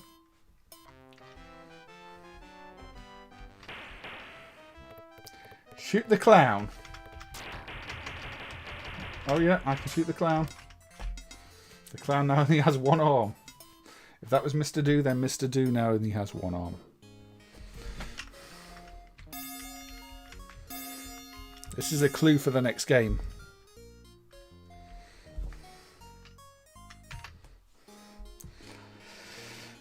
Right.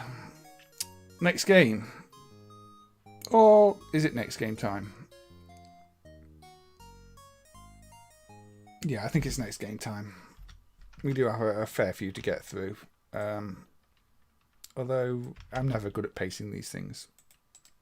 Right. We're going with our favourite Amstrad CPC 464. A nice tape game, so we get some tape loading. 4 minutes. Let's speed up the 4 minutes. So, cop out.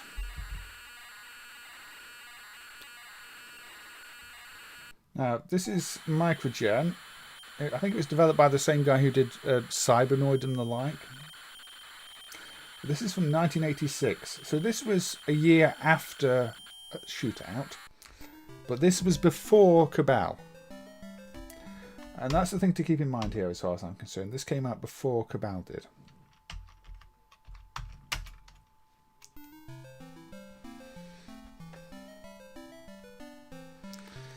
No, not Bonanza Brothers, Frank. The Bonanza Brothers is a good game, but not one of today's games. A bit of classic tune here.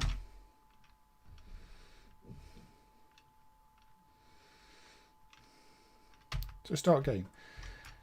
Now, you see, this is more of the crosshair shooter. You can't roll, unfortunately. So you do have to dodge things. And also, I need to practice it. But you control the guy and you control the crosshair. So this is much more like the later crosshair shooters.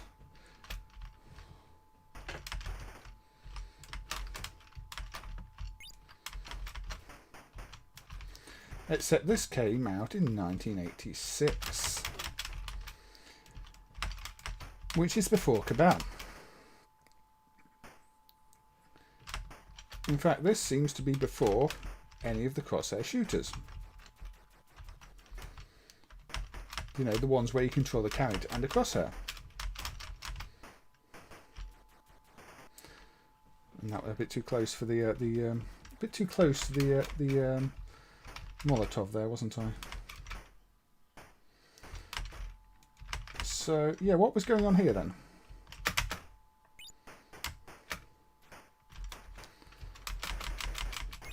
Because clearly this game wasn't influenced by Cabal, because this game came out before Cabal. Maybe it was influenced by Shootout, but Shootout didn't have the crosshair. Is this the first example of a game with these mechanics?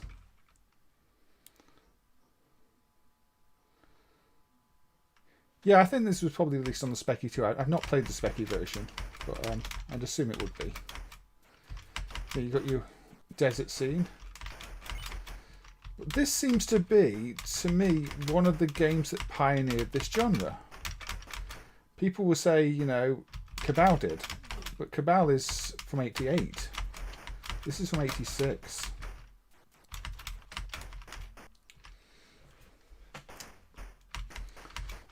I don't know who's in the first story window.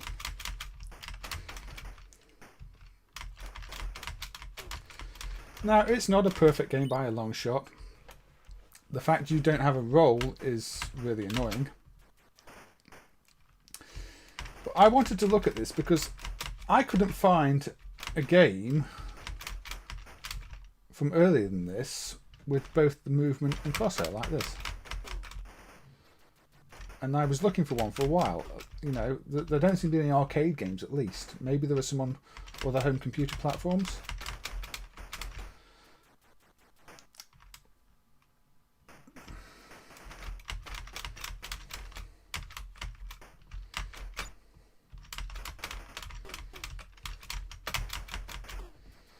But you can see how it is a very similar game to the likes of Cabal.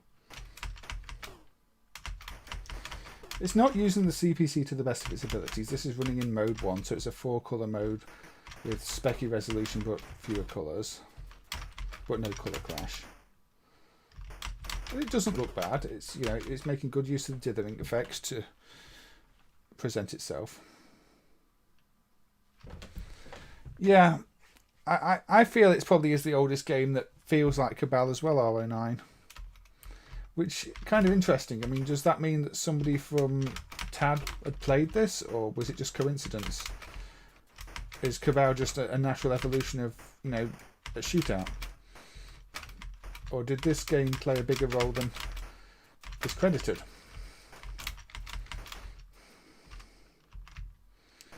Because this is very Cabal-like. The service manual doesn't actually tell you. Did Amstrad release anything in North America? I'm not aware of any, Yoga. Maybe they released some business machines there, but I think they're more of a UK European focused company. I don't think they even did that well in Europe, to be honest. Now this can be frustrating in the sense that you've got a limited number of bullets on screen any time, so there are times when you want to fire and you can't fire. I mean, there are technical flaws. Like, then I couldn't fire because there were already too many bullets on screen, I think. Or I had to maybe I have to reload and it doesn't visualise the reloading properly.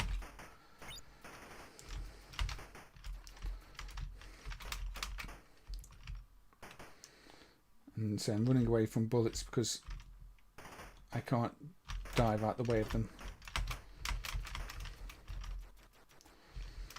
Yeah, to me this feels like an important game that probably deserves a bit more recognition, and I'd never heard of it until a few weeks ago when Zypho played it on the Amstream actually. I don't know who recommended it, but yeah, I was not aware of this game, and then, you know, I went on a little quest to find out, are there any other games that are in this genre earlier? Maybe this came out before Cabal. I mean, I was expecting this to be from about 1989. Then you look at the date on it, it's like 86. So okay. Also, it's one of those examples of where your hitbox is not your whole sprite. So if your bullets, if the bullets near your legs, you can seem to run through it, which is kind of handy. Yeah, wizardry inspiring the entire JRPG genre.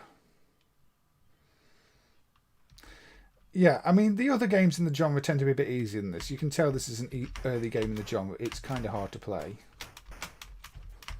The key thing with this genre is the roll button usually, or if you're on the trackball version of Cabal, you have to move the trackball more quickly, which is why I'll probably play playing the joystick version.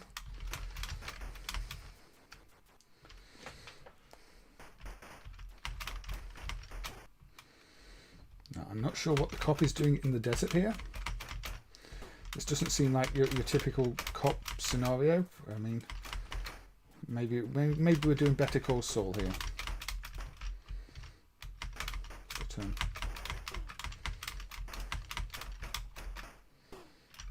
you see. Oh, that got me in the head though. Yeah, they are. Some of them are very, very hard to avoid. Like I say, you don't have to roll. You just have up, down, left, right, and fire. I guess that's where this one gets the difficulty from. I think if it had the roll, it would be too easy to avoid everything. But as long as it's below, as long as the bullets are below your waist, you can avoid them. I think maybe if they're near your shoulders, you can too. But if it's your head or your groin, they will kill you like that. But, again, I'm probably going to move on after this life on this one to Cabal itself. So there we go, you see game over. Yeah, the cop does need to call for backup, you are correct. One-man cop show is not the way to go.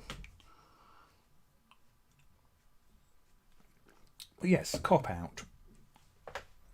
I think it being called Cop Out does kind of suggest it may have been influenced by Shootout. But then Shootout is a general term anyway, so it could just be that.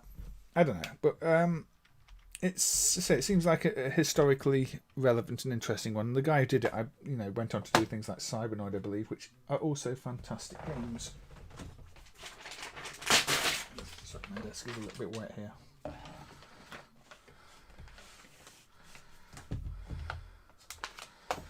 There we go. It might be a blood splat. I'm not sure. Also, welcome to the chat. I mean, Hudson did develop things like Eric and the Floaters for the Spectrum, so I think the platform must have been known in some ways R09.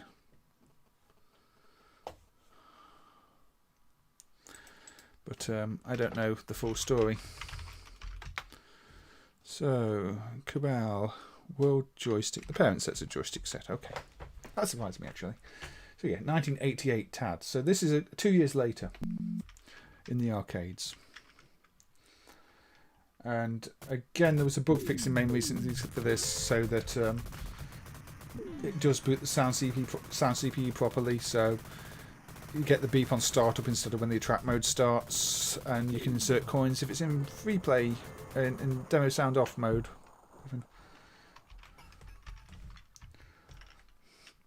Yeah, Cybernoid has a great soundtrack on all the platforms, I think, Carlo. It's a great game. Very, very tough game, but a fantastic game.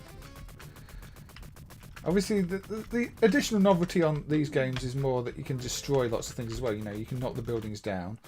So it does evolve what we just saw, and you've got the roll, which is important, and power-ups. Otherwise, you control the guy, you control the crosshair. When you're firing, you don't move as quickly, which I think was the same in the previous game. And you just take out a number of enemies. It starts off quite simple. And I think I've said before, my favourite games in this genre are Pirates, which is a Spanish game by Nix. And strangely enough, the hack of Blood Brothers, Hard Times, which I just like because of the probation theme to it.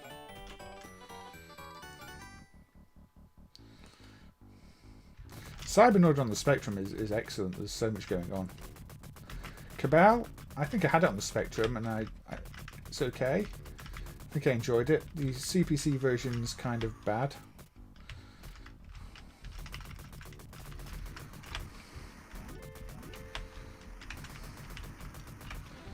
Yeah, this is one of those classic games. One of the the 80s, late 80s classics that anybody who grew up with will have fond memories of.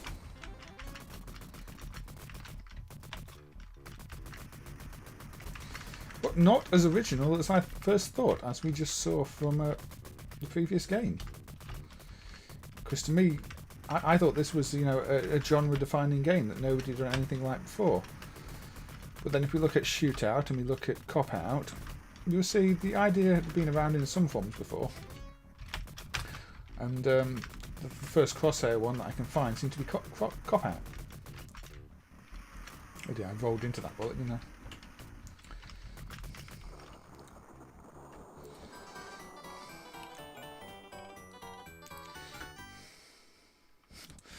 And sorry if I missed some of the chat here. Was this Roland at the OK Corral? No, Carlo, it was not.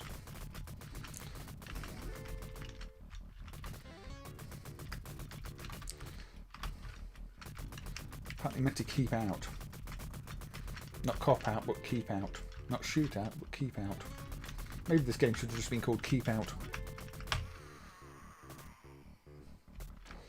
Or, keep out of the way of bullets that are really obvious, but you're not looking at that part of the screen because you're looking where you're shooting. Which is the challenge of these games, It's a bit Game & Watch like. You've got to monitor where you are, what's coming at you, and also where your crosshair is and what you're shooting at. Multitasking. I don't know what got me then. Didn't even see it.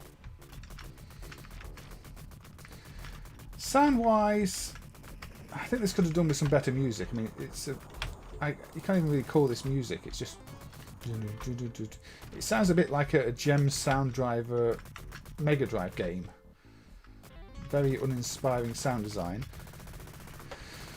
And we know the Cebu sound systems can do better because you've got your iconic Raiden soundtracks. This is just very ordinary sound, unfortunately.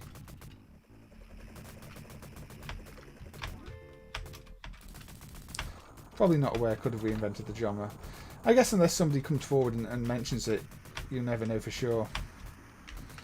But a lot of people don't want to admit when they played something else that influenced their game anyway.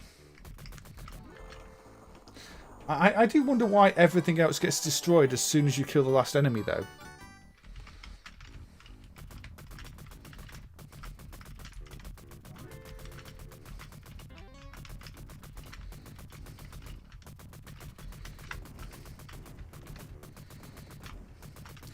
Blowing up your own cover seems like a poor idea, but you know.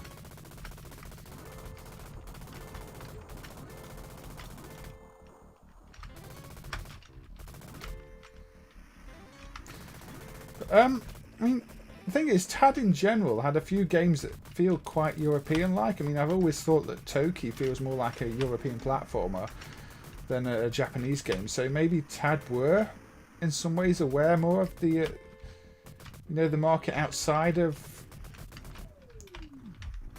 Japan. And I think it was a bit later, but obviously you've got RoboCop from Data East, where they mentioned there was a potential TAD connection there, and RoboCop was, you know, designed in part at least by Ocean, which is why Ocean still appear, because Ocean had the license and did some of the game design as far as I know. So that appeared first on the computers and then on the arcades, and the arcades very likely computer versions. And from what I've heard, it was developed independently by Data East at the same time, but based on the same designs or something.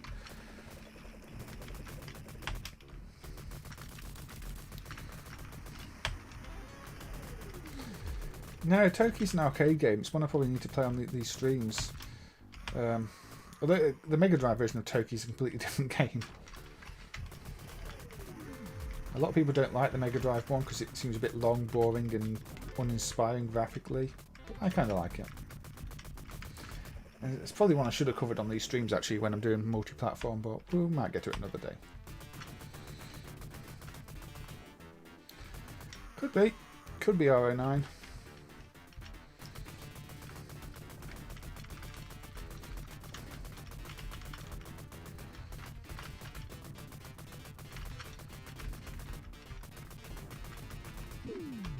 Oh yeah, I've got grenades as well. I keep forgetting I've got those.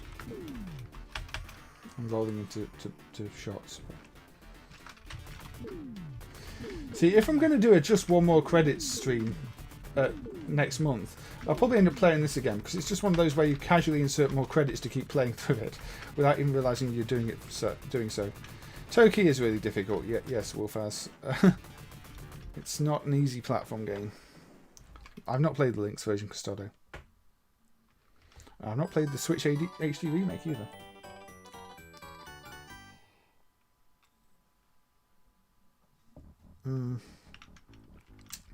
Possibly NES drivers. Again, I've not really researched all this history that much. So maybe one day more stories will come out. Okay, this is going to be the last credit on this game, and then I'll move on. And we'll have a console-based game, a console game that's a very similar gameplay to this next, because that's how these streams work. Or I try and make these ones work when I've planned them.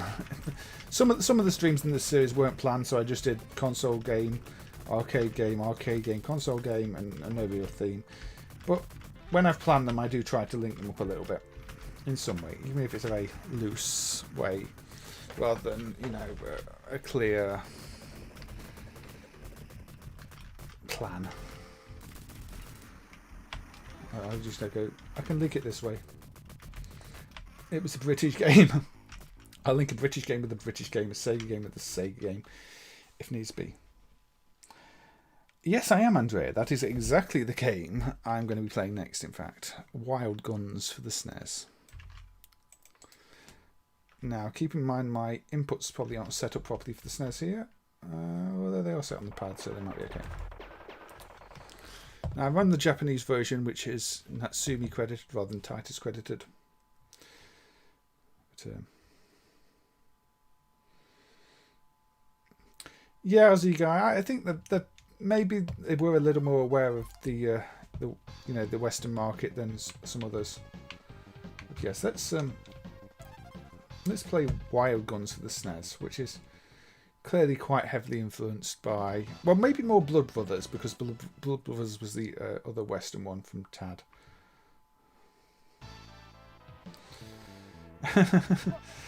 You will definitely beat me at Blood Brothers, Attila.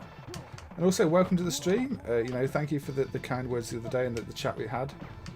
And, all your work on retro games back in the day. For those not aware, Attila ran one of the main emulation websites back in the day, which was Retro Games, which was kind of my introduction to the emulation scene and an important site for me personally. But yes, let's go with a bit of Wild Guns.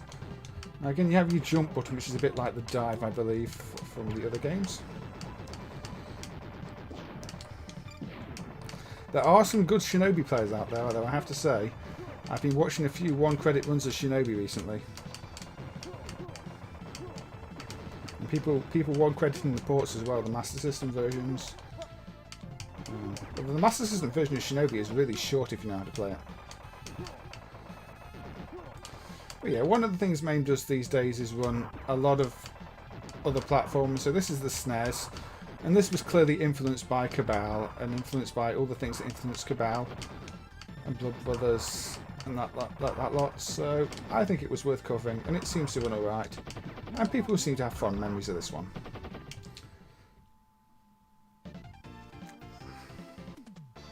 That was a good play by me, wasn't it? Yes, let's continue.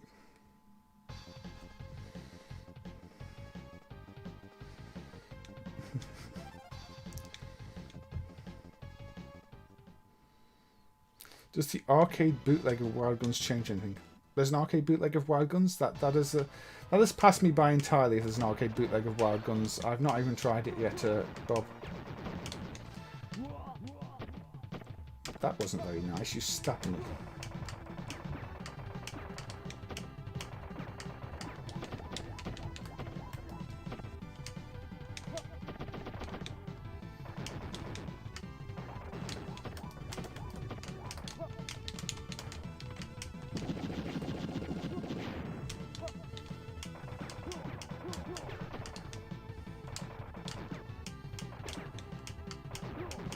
Can I kill the knife guy? I feel like... Oh, there we go.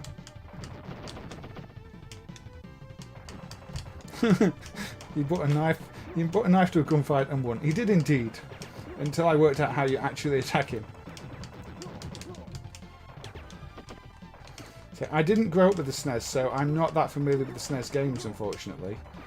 But I do know I've heard many good things about this one as you know, a good example of this genre.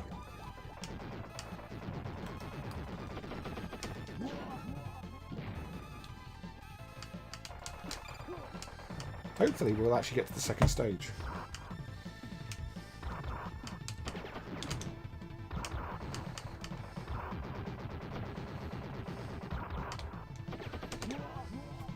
Not we play like that, we won't though. Yeah, there were quite a few ports on the Mega Drive that were better than the arcade. Shadow Dancer's one, eSWAT's another one. I'll have to have a look at that one, Mess Drivers. I must have not noticed it when it was added. A lot of those SNES bootlegs just break the games though. I mean, I think the Spider-Man... Is it Spider-Man and Venom one? It tries to map a SNES game to 3 buttons and you can't do half the moves. And then I don't know if it's an emulation glitch, but you get to the second level and all the character graphics are broken, and that doesn't happen in the SNES version. So it could be a protection thing. It could just be that the bootleggers didn't care past the first level. And then a lot of the Mega Drive ones have it so that your second button or the start button swaps characters on the fly, like the Street Fighter bootlegs.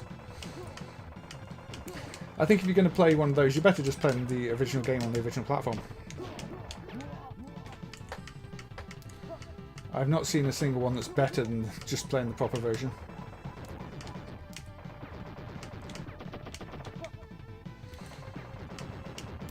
I mean, Mega Drive Shadow Dancer is not actually one I had as a kid. I had Revenge of Shinobi, but not Shadow Dancer. So I don't know too much about it other than, you know, people really like it. You can double jump though too, which is kind of interesting.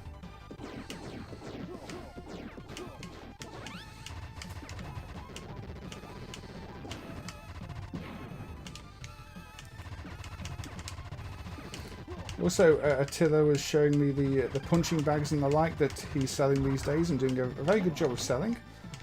You know, some officially licensed Mortal Kombat one, which looked very good indeed. I'm not much of a gym equipment person myself, but if you like that type of thing, I'm sure that's one you'd love to get your hands on.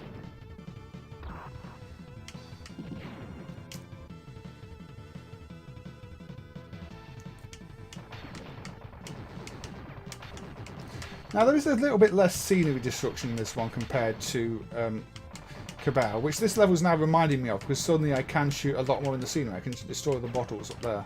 Well, at least most of them. Probably not the rest of them. They're super solid bottles.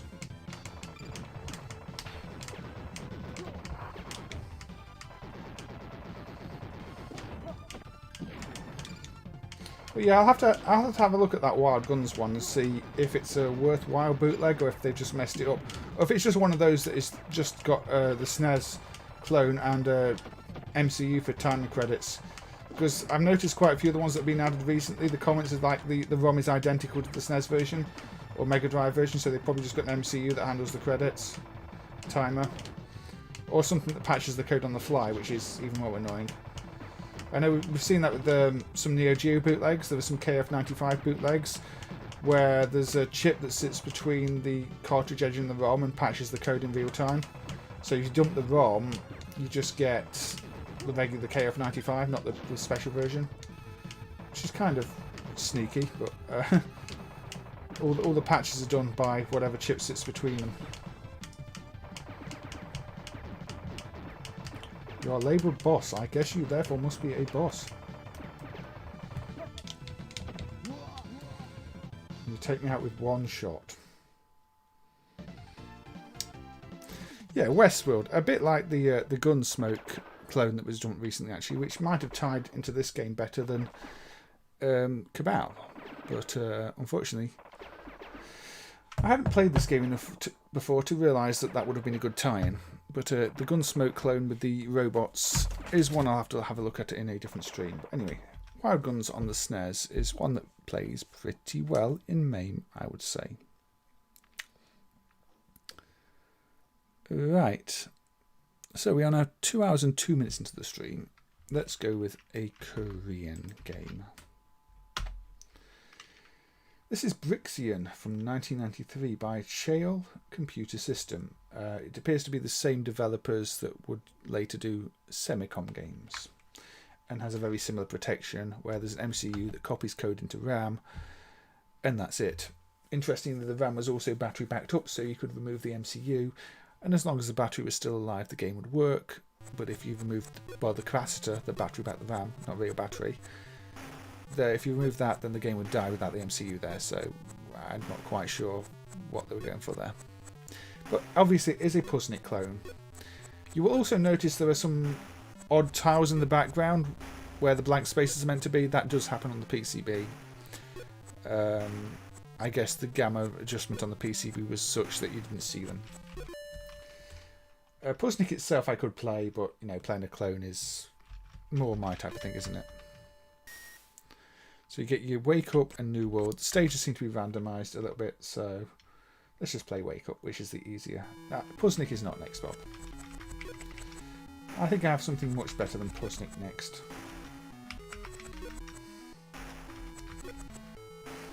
But yeah, unfortunately the person who did help with extracting protection data on this passed away. It wasn't Morton, but somebody else who was helping us. But these things do happen.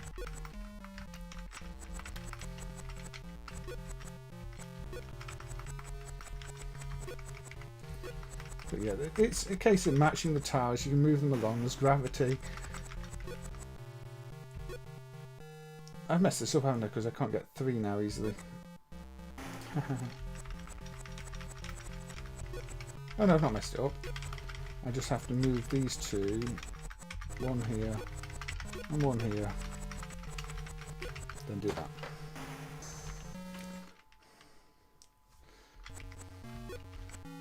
And then suddenly we have what looks like an easier level again. Now Puzznic by default has adult imagery, although there is a dip switch to turn it off. One of the bootleg sets has the adult imagery hard-coded out of it. Now this one's quite sneaky. You have to move this under the lift for it to work. When that falls down, you complete the level. If you put it on top of the lift, you'll fail the level.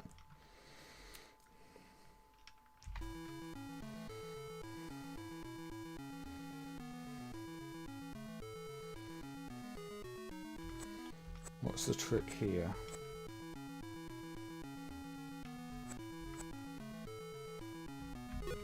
I think that and that.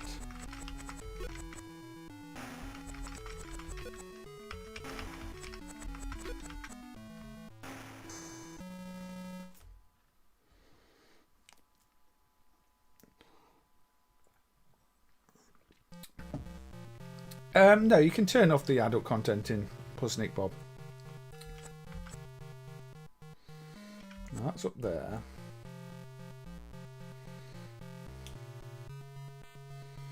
How on earth do I do this one? I move that there. There we go.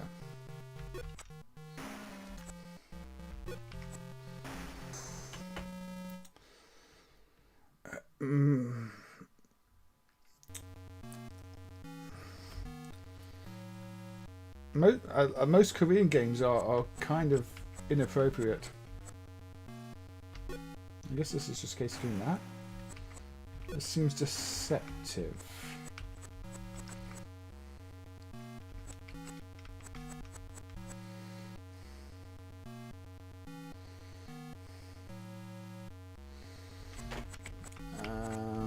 Can't do that, can't do that.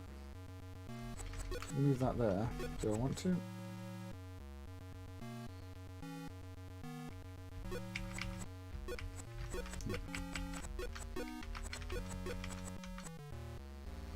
How do I do this? Because now I can't do this.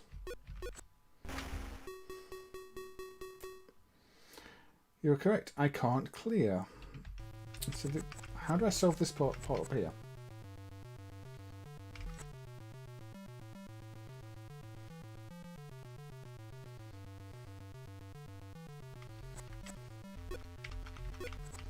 At best, I do that, and then I do that. No, this is still... There, then I can clear that, yeah, okay. Not too difficult.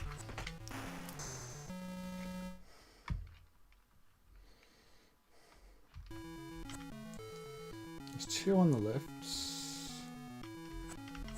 This...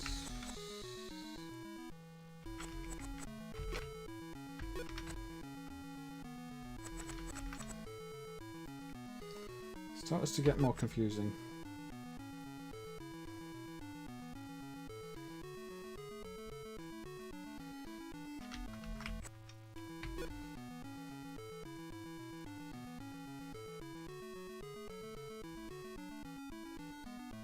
No, I think I know what I need to do. I need to use those ones as platforms, don't I?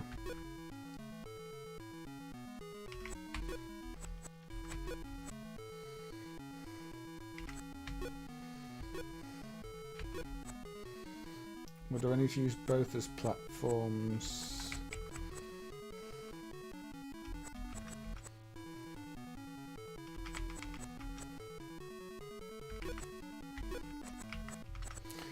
Yeah, I've run out of time with this one.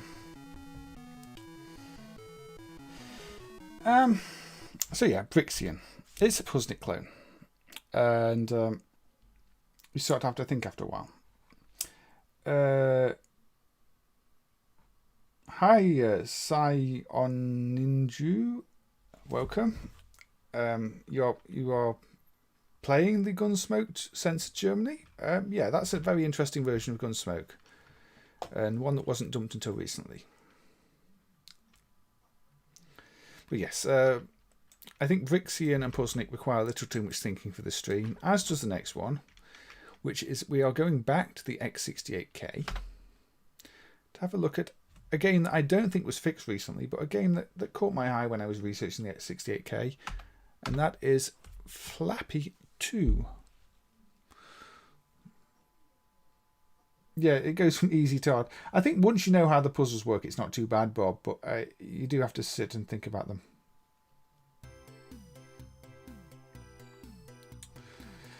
Rock Lobster. We're going to main world now, as well as retro games. So yeah, Flappy 2, 1989, DB Soft. It's an X68K puzzle game.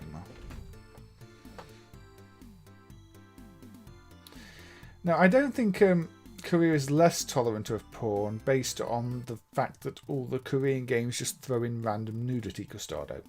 But I don't know. I've not been to Korea.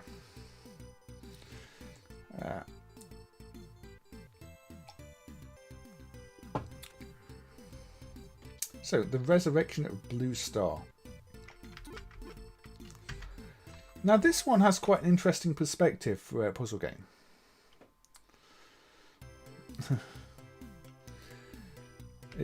You kind of climb on the walls and run along. You collect the mushrooms, which is what you fire at things. So you see, I can fire at this enemy to stun this enemy. Although I fired both mushrooms, which was unnecessary and probably going to harm my chances of doing anything here. But you've got to get the blue square to the exit, basically. So it's another puzzle game. I can freeze this one and make it drop down there. I can push that along there. I can break this one, push that one along there even. So it's got a sort of hill climb perspective to it, which is very unusual for a puzzle game. And I can drop that there, and I can push it along here. That's as far as I can push it until I break these two. That didn't happen.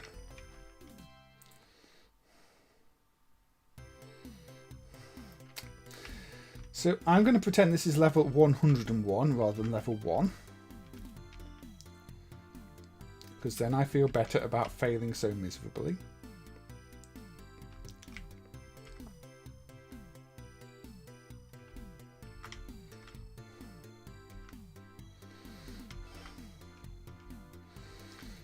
We can try pushing that down there.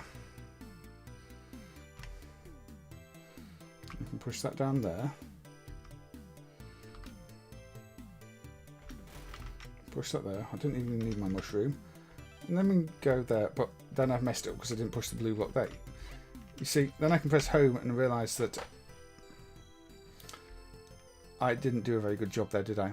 Because you've got to push the other block there so you can destroy it, so you can push the block out the way.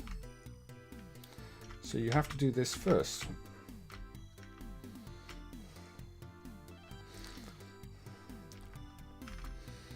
This is called Honestly, I Know How to Play This Game. Yeah, I can freeze you.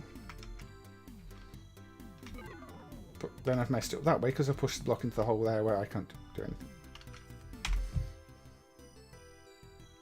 Puzzle games are meant to start with obvious puzzles. This one I have actually solved off stream already.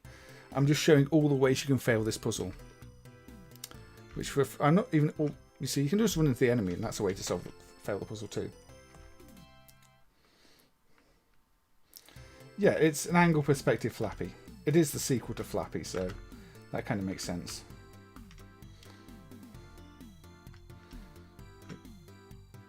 Just go all the way up there, move out my way. Move out my way. Alright, don't move out my way.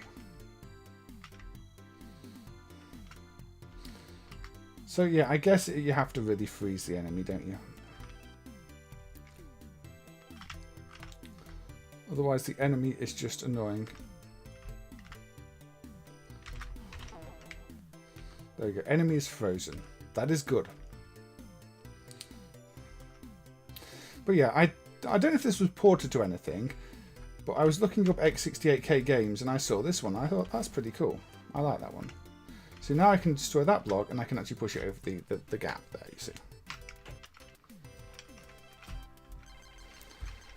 That Lemmings game. Which Lemmings game was that? Or do you just mean Lemmings?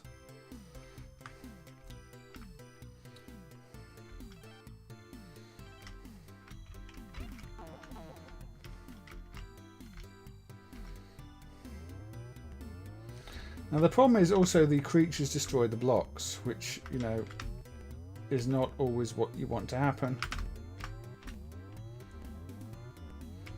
So if you freeze the creatures, that helps you.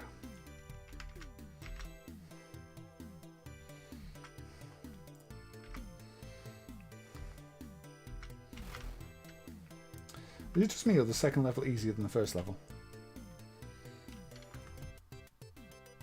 Oh no more Lemmings was intentionally meant to be a harder version of Lemmings. I think that might be where you went wrong there. Oh no more Lemmings is basically Lemmings for people that completed Lemmings. Now we've got a block that's sliding along.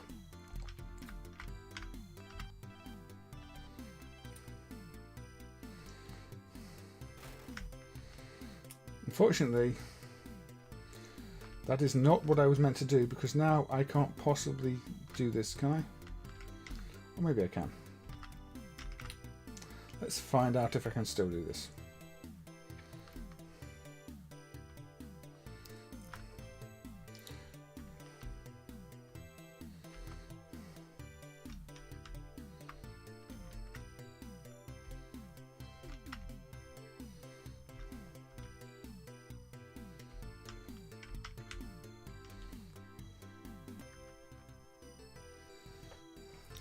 Yeah, like Championship Load Runner, like Syndicate American Revolt and things like that.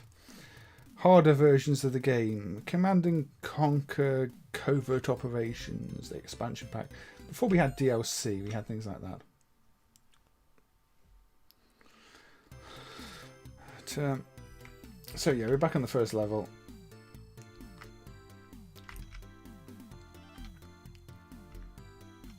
But yeah, see, if you push blocks into the enemy destroys it. And then, you know, I can't do the level because I've not got a block there. You get the idea. Anyway, that is Flappy 2 for the X68K game. I don't want to spend too long on puzzle games because I know they tend to bore people a little bit. So, they probably don't bore people as much as what I'm about to put on, though. Because, yeah... Now, these are going to be very brief games. Just to show that MAME does this type of thing these days. Red Hot Poker. Apologies for the sound. So, Red Hot Poker is a British poker game on a video board that connects to a fruit machine board that was developed by BWB. It's a gambling game.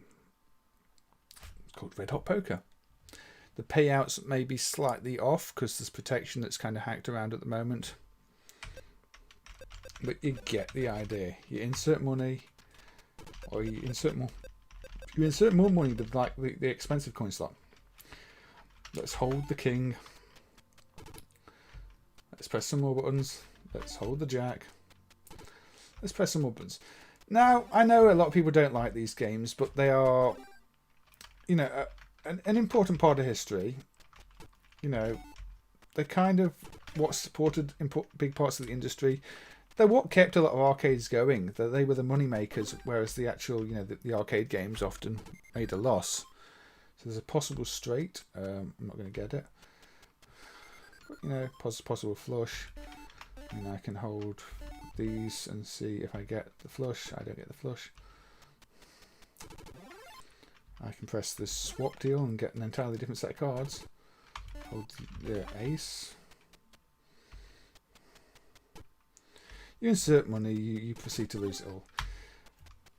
They're all interesting in their own way. I mean, say they're not going to make for compelling streaming, and they are really unfair. You know, They give you the illusion they're random, but if you save state most of them, you can find out they're really not random. But some of them are well presented. I mean, I quite like the presentation on these ones. I did want to play one of the ones with a slightly better palette chip, but for some reason the sound doesn't work in that. But looking at the driver, the sound chip hookup is a complete hack. You know, instead of clocking instead of the timer clocking the frequency of the sound CPU, MAME hacks the timer value and then pre-programs it, which is probably why there's no sound in some of them. You know, we can get to the bonus game this time. But yeah, you get the idea. It's a gambling game. Yeah, I mean, I don't like them. I think they, you know, they prey on people's addictions. They prey on poor mental health. Most people I know that play them have sort of ruined their lives playing them, and I'm not a fan at all. I mean, but they're legitimate software. They're kind of complex pieces of programming. They've got to manage all the payout rates and all that stuff. And they're based on, you know, card games people have always enjoyed. 2 pair, so we get the bonus round. Let's save state it. So I can go higher or lower. Let's go high. Let's go lower. Oh, I fail. Oh, the save state doesn't work. Okay, so the save state sometimes reset it. Okay, the save state didn't work. Never mind. Save states don't quite work on this driver. I was going to show that it will always make you lose if it wants to make you lose. Save states need fixing. It auto holds some things. Anyway, you get the idea. I'm not going to spend too long on it. I really just wanted to use that as an introduction to, you know, show one of the plug and plays we did, which is the Play TV Card Night from Radica. Yeah, they're interesting to study and interesting to see how they influence things, and interesting to see how they kind of took over arcades. I mean, locations that did previously have arcade machines now only have gambling games, and you've got things like this Card Night plug and play, Radica one, which actually has a lot of card games in it. So you've got, you know, blackjack, face up, draw poker, juices, joker poker, lowball, and, you know, you've got a whole lot. And if you want to play, you know, solitaire type thing, you can. But we'll go for joker poker. Now, if you want to change the background colour, you can change to all sorts of ugly colours. Let's go for green. It's kind of traditional. Place your bets. Now, one of the novelties of this was it had like a wireless controller, which doesn't seem that much of a novelty now. It was like a TV remote. But yeah, it's a poker game. Oh look, I got a pair of kings, I think so. No, in fact, that must be more than a pair of kings, because that's a big bonus. This doesn't actually flash up what your winning combination was, which means if you're not familiar with poker, you probably don't know why you won or lost, which is a slight flaw in the game design. But you do get a whole bunch of card games for your money. And yeah, people are now saying this is ultra rare and trying to sell it for ridiculous amounts on eBay, because that's what people do when it's actually a fairly common plug and play. But it's not awful if you like your gambling games and you don't want to lose money, or just your card games. There are worse ones than this. I think Scenario maybe did a better job with some of them, but their gambling games, apart from the, you know, the ones with the controllers with the LCD displays on, weren't that good. But I've got 2 pair here, haven't I? So that should give me something. Yeah.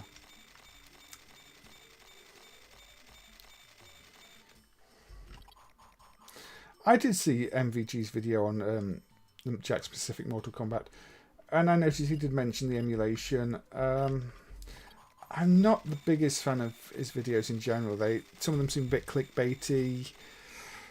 Not my style, but if they, you know, make more people aware of these things being done, I think Jokers are wild, aren't they? So this will be another 2 pair. Yeah.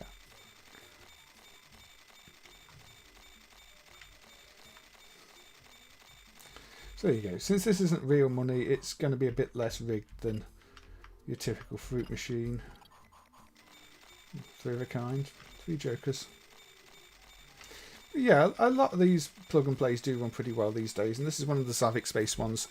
The Radica's Zavix games tend not to push the sound hardware, or they're just very basic samples, whereas the Japanese ones have awful sound because they're really trying to use the envelopes and everything else that we don't emulate properly yet. There's an obvious difference in the quality of the developments on between them. Yeah, it's a playable plug-and-play poker game. I'm not going to spend any more time on it because, yeah, I know that's not what people are here to see. So what are we going to do next? Now I have to wonder. Okay. Let's go with... Yeah, let's go with that one.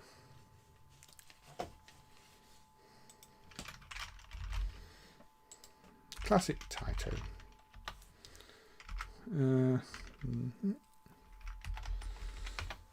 Arkanoid 2, The Revenge of Joe, the US version, which was licensed to Romstar.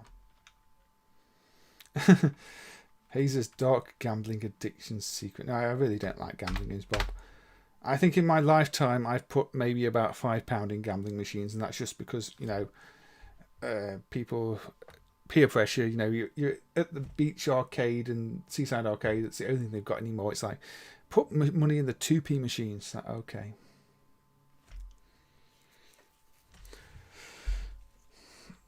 Yeah, the gambling Tetris was interesting. The prize Tetris, payout Tetris, it's entirely rigged. I mean, you don't stand a chance of winning on it, really. It's the most unfair Tetris game you're ever going to see. But it was an interesting concept. Much like the prize Space Invaders that I also covered, they were all developed by BWB, which is the same company that did the poker game we looked at, the arcade one.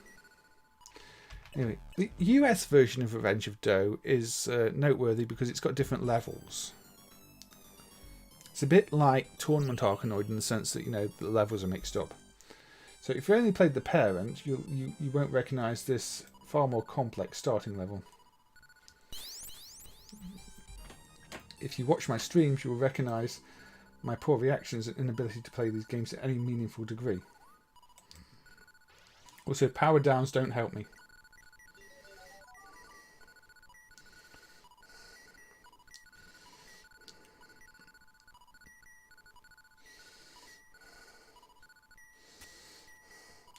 You see, right from the start on the American version, it's showing off many more of the features of the game. The moving blocks, the disappearing blocks. It's like they felt for a US audience, maybe they had to show all the new features from the start, otherwise the US audience would just think it's just Arkanoid again.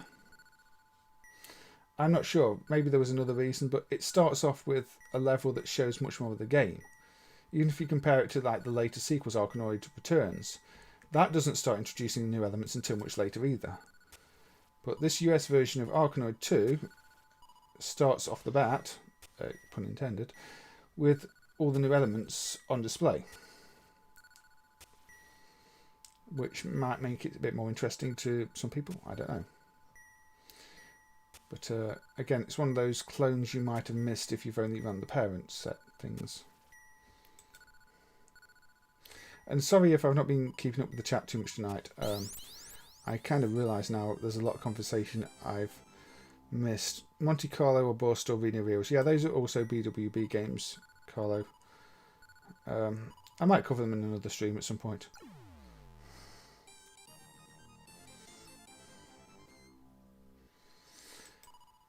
Yeah, Fruit Machine Simulator on the Specky was a very popular game, really, considering it was just a Fruit Machine simulator. I prefer Dizzy Dice, which I had on a cover tape, I think. I think it might be the same cover tape as A Whole New Ball Game, which I really enjoyed too, actually. That's a lot of balls. My ball got stuck in the animation of the bat there. Interesting, but probably just the game.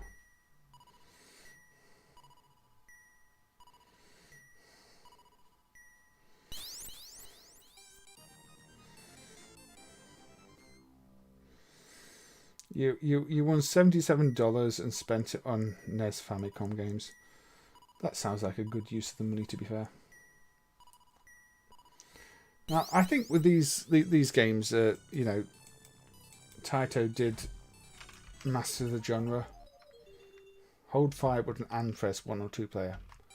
If you just press 1 or 2 player, it doesn't continue, it throws you out of the game. I don't know why Taito did that on these games, but they did.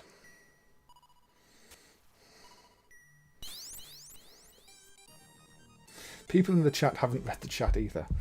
People in the chat, please read the chat and make sure to thank anybody new who hasn't been on the stream before, who I've failed to thank for joining, because I do appreciate everybody who joins the chat. In fact, I can see that Mick is here. I don't think I've even said thank you to Mick yet for joining.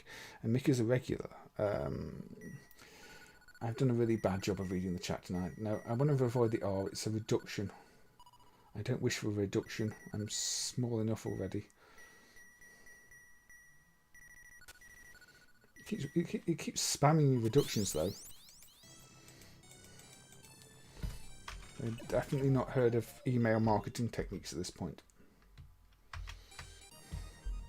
At least when you continue, it doesn't clear the whole level. It picks up where you left off. Slow. Welcome all the people I have willfully ignored. Yes, thank you, Costado.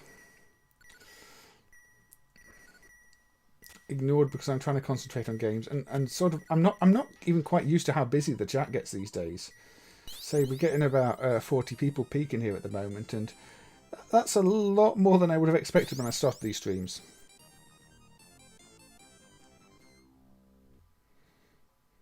Round 3 right has the mid boss. Yeah, they really remixed the stage order in this.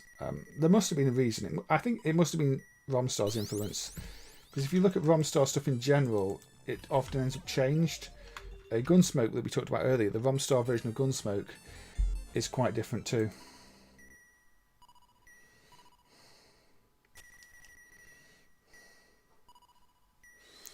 Are we in for time? We're on 2.5 hours. Okay, that's not too bad. That's not too bad. How do I get this bottom row? This bottom row is really annoying me. Look, I've done every row apart from the bottom.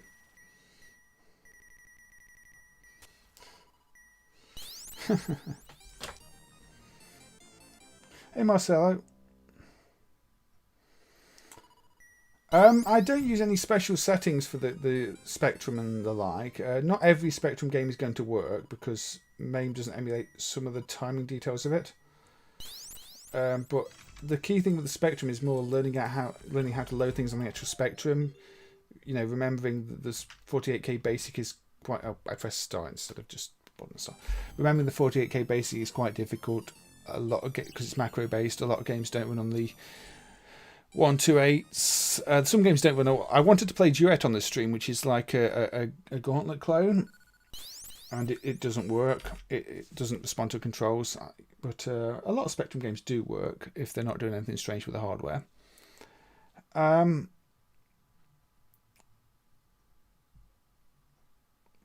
mean, I think, Mick, I basically don't play the games well. If you've not noticed, I just die repeatedly on most of them.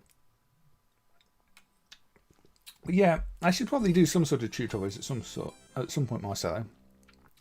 But the problem is, you know, you can't see me pressing the keys. Because for Spectrum 48K, I know you have to press J for load, then Shift and P for the quote marks. And then you have to open up the menu with, you know, turn off the controls, the overlay with scroll lock, and then go to the menu, play the tape. It is a bit more complex than just a standalone Spectrum in the sense to automate all that for you. But MAME is trying to emulate the hardware and make use it. I mean, I'll be honest. For preparing for this stream, for things like Jürgen's game we looked at earlier on, the Colour Genie, Duke had to tell me how to load it, or tell me that the instructions were in the software list so that I could follow them, know what to type. Because a lot of these computers, if you didn't grow up with them, you don't know how to load them. Which is maybe why I think MAME needs to tie some sort of Lua scripts to the soft lists for automatically loading some software at some point in the future, but that's not happened yet. So we'll see how it goes in the future. You can remap the scroll lock key from the ini file command line, I believe. But yeah, that is also a problem, Costado. The laptop there doesn't have a scroll lock key either. And yeah, keyboard mapping, you really have to look in the input menu and see what everything's mapped to. You can enable the natural keyboard option, but it tends to break a lot of inputs. So you tend to have to look it up.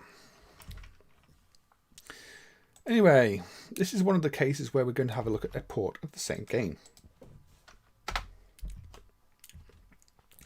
The Apple II GS had a really good port of both Arkanoid games.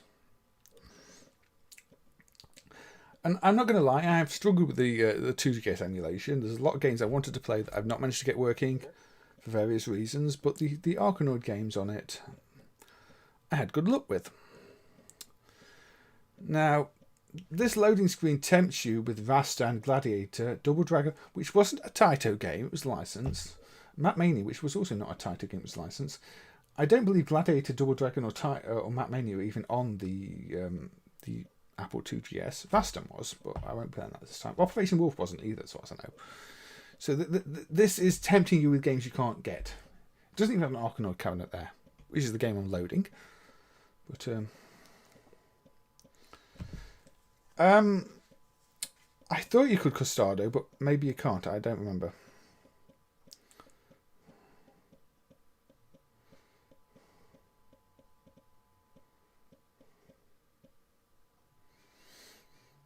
Indeed, Aussie guy. So, written by Ryan Ridges and John Lund. Dennis the Menace being the top scores. I don't know if these are original top scores or just top scores that are saved on this disc. They look kind of random, so maybe this disc that this was done from was previously owned by Dennis. A long time past, yes. Force Doe has AGA. Force Doe was clearly an Amiga.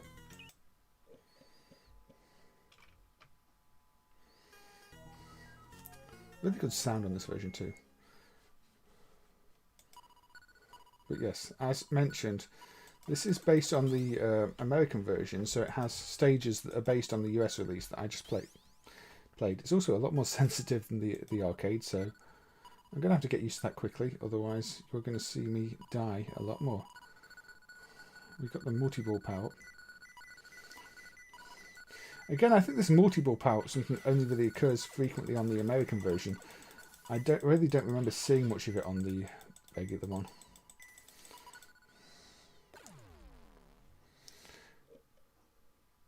Yeah, it's something like that, Bob. UI mode key in main.ne. Now, the space between playfield and bat is very small on this version of the game too.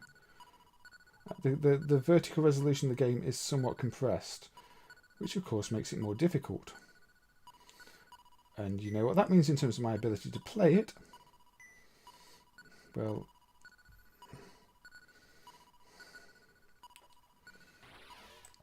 the extended bat will help though.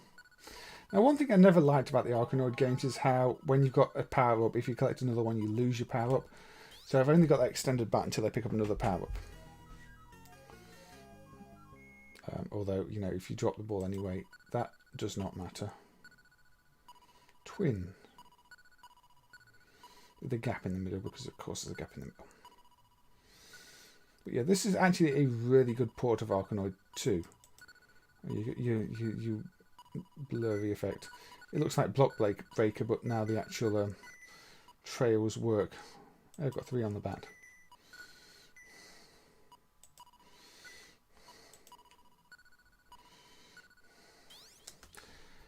And it's game over. The 2GS is underrated. I want to like the 2GS more, but so far, I still think my favourite game on the platform I've found is this Arkanoid port, which is one of the first ones I encountered. So I've struggled to get a lot of other ones running. The Gauntlet port doesn't appear to be especially good. I did notice there's an attempt to create a soft list full of only the original game images, not the cracked ones now, which may result in more correct images being added, which might help. But who knows?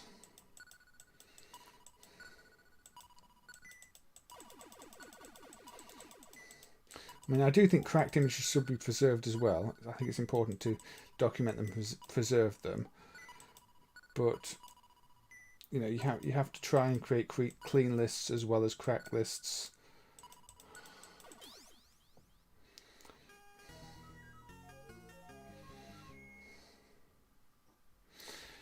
Yeah, I think MAME's input menus could do with a lot of work in general. I think for pads it should show a picture of the pad, you know, the original controller.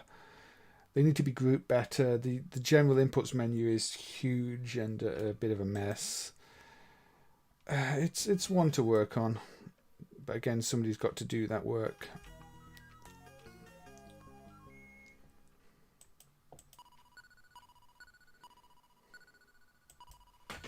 But yeah, if you want a really good arcade port, then this Arkanoid 2 port, which, as mentioned, is based on the US version, which is one of the reasons I fired up the US version earlier, is a really good one. Because I have seen people say that the Apple IIgs version has an entirely original set of levels never seen before, exclusive to the Apple IIgs. And obviously that's not quite true. It is just based on a less common arcade version. But that doesn't make it any worse of a port or less interesting of a port. You've got to teleport out of there. The problem is there's a severe shortage of keys in some case, Custado. I think scroll lock is probably chosen because it's the least likely one to have been on any of the machines we emulate, as opposed to choosing a key that's going to clash with a key that's on a real machine. But yeah, these days maybe it's not the best choice. I don't know. In general, the MAME controls aren't the best choice. Maybe I mean that. You know, Alt clashes with a lot of things on the keyboards these days. You can't do up, left, and Alt, which kind of doesn't work if Alt is a fire button. You want to move up and left. That's why I redefined a lot of them to Z and X. MAME's keyboard mapping in general is not always the best. Intellivision will always map both pads to the same keys. The X68K will do the same. I was having problems with Angel Dive on the X68K because the second player joystick imports actually quit the game, exit the game, and by default MAME maps both joysticks to the same keys, which is just for pluggable devices for reasons I can't understand. And then in other cases, you know, if you create a device and give it controls, and then you've got controls in the base machine, one of them ends up being player 1 and one of them ends up being player 2, and it gets all confusing and all messy and doesn't make sense because, you know, I created a steering wheel device in a plug and play for the steering wheel, had its own controls, and then so in that steering wheel there's player 2 steering wheel and has the wrong default mappings, and yeah, it's annoying at times. So yes, Dennis, likely previous owner of these Arkanoid 2 discs that were dumped, I cannot beat your score. I'm sorry. Or maybe I'm not sorry. Maybe congratulations for being a good player of Arkanoid 2. Yeah, you have to work out what's worth looking at and what isn't, Mick, and it's a hard decision to make at the best of times.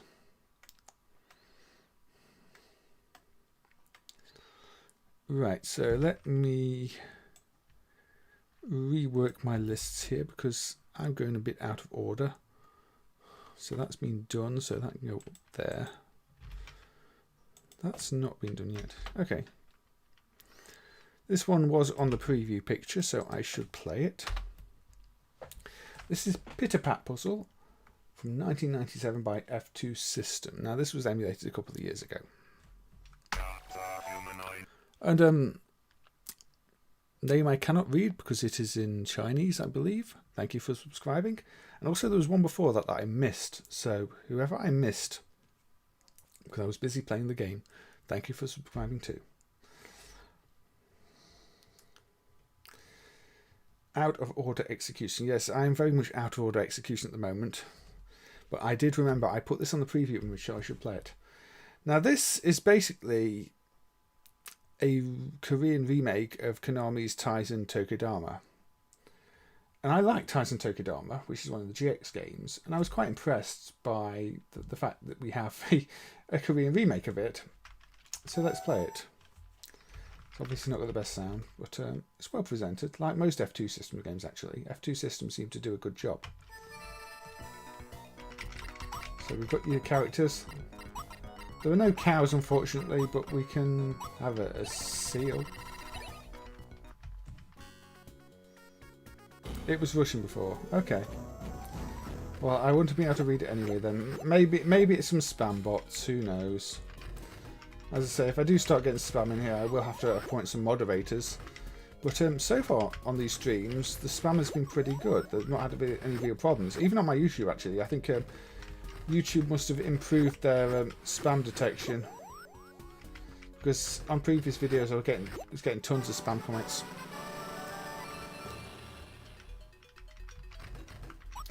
But yeah, this is a competently executed clone of Tyson Puzzle Dharma. Which is a game where pieces push up from the bottom, but you pick them up and swap them around. Maybe a little easy, I have to say. You can clear the levels quite quickly, but maybe there's a difficulty dip switch that's not emulated. I'm not entirely sure. That would chain that, that would chain that, that would chain that, yep. Now say, I'm covering this one because it's a more recent addition to MAME. It's not super recent these days, but it's recent enough that some people may have missed it.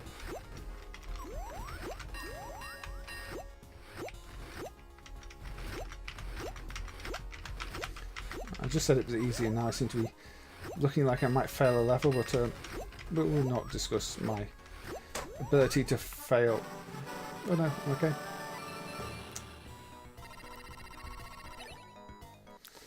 I mean, yeah, it is quite an international audience. If I look at the YouTube statistics, I think I still get more viewers from Japan than anywhere else. I guess that's the nature of, you know, doing arcade games. I think it's shifting a bit recently, just as it's shifting. We've got more female viewers these days as well, because initially it was like 99% male viewers. These days, I think maybe owing to some of the plug and play coverage. Because if I look at like the Dream Life games, everybody who comments on those seems to be, you know, female. So that might be some of it. But in general, I think the interest in older games is shifting a little bit. But the arcade scene was predominantly a male-driven scene, so it's probably always going to be that. But and also a Japanese-driven scene. Although my streaming time zones mean I'm probably not going to get many people in Japan watching, but that is just how it is. I mean, I can't really stream at times that don't suit my own streaming pattern. Why does it randomly change characters? I don't really get what's going on there.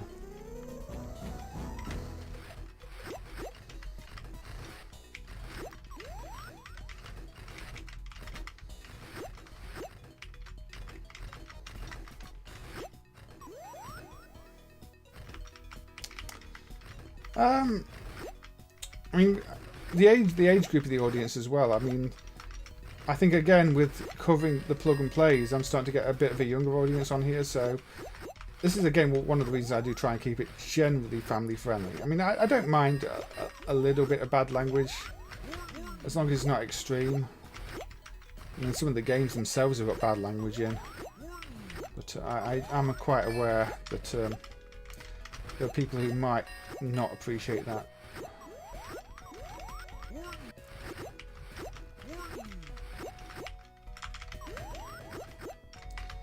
As I say, this doesn't seem the most challenging of puzzle games. So I'm winning all the rounds. Yeah, Charles, I mean, this is just a Korean take on Konami's Tyson Puzzle Dharma. Tyson Toke Dharma. So if you want to play a better version of the game, just play the Konami original. It's quite interesting to look at this Korean clone. Also, it's a Korean clone that, as far as I know, doesn't have any adult content, which is kind of nice. But I think where they have failed is the AI. It does seem far too easy. Yeah, bonus round, blow up all the marbles. Not marbles, marvels. You get the bonus. So, yeah, this is a case of make the right move to do the puzzle within the time. And I failed.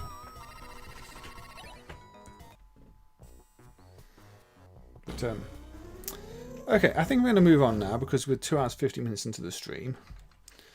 But yeah, that's Pitter Pat Puzzle it's an interesting take on the Konami GX game. It also has far lower hardware requirements than the Konami GX emulation, so if you're running on a weaker machine, it might not be a bad choice.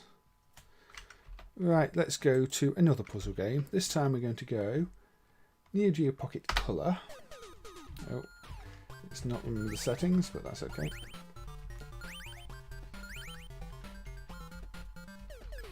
See if I can window this one, can't I?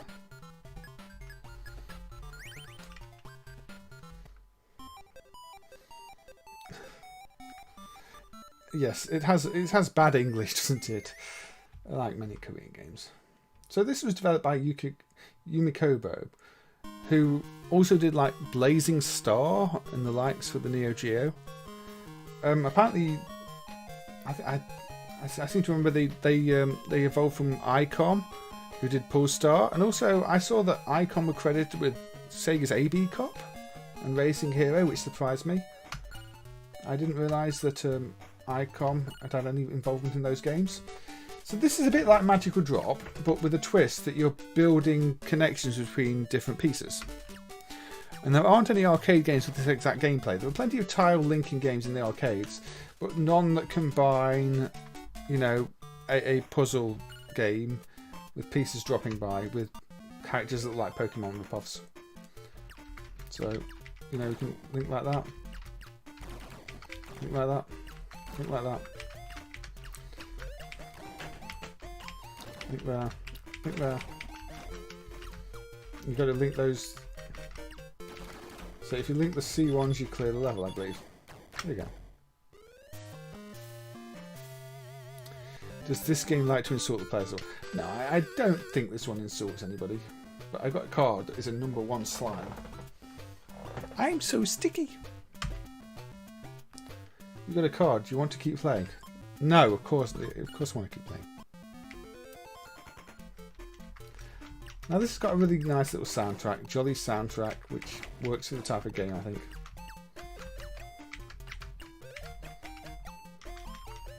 You can cancel your link at any point, if you want to, with the other button.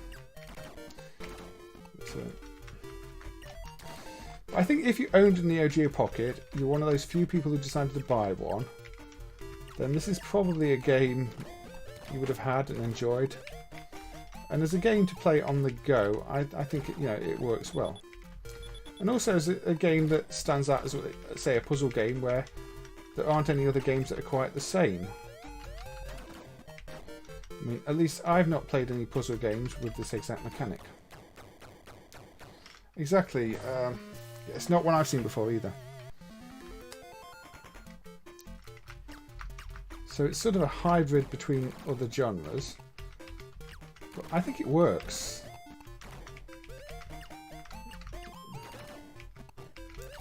Sometimes it's not that intuitive, but you do get used to what you can and can't link. You just have to remember if you do something, the initial colour is above where you put the piece.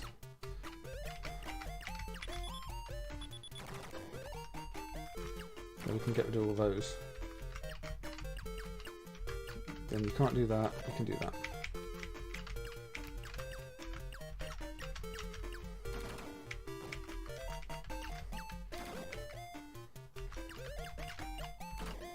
Do that.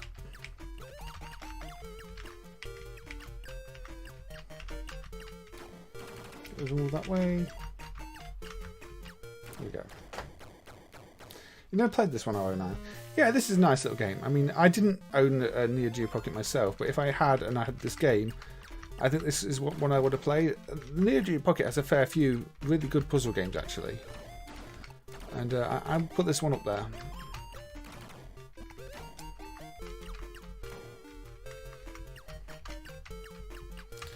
And I definitely enjoy this more than the Pit-a-Pat puzzle game I just played. I'm kind of surprised there wasn't an arcade version on the Neo Geo. Especially considering this is quite late on. And, you know, at the time, you know, anything would have been good to try and save the Neo Geo. But maybe puzzle games were not a consideration. Okay, I can't link there. Look all the way over here, though.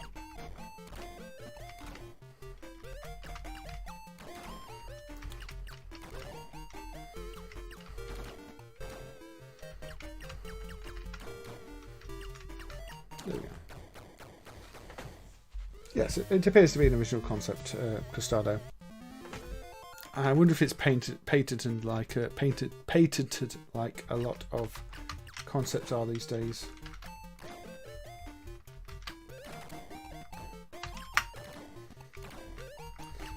But it, you know, considering I don't really enjoy tile matching games, I think this is this somehow makes use of that basic game idea and makes it enjoyable. Oh. I can't do anything like that.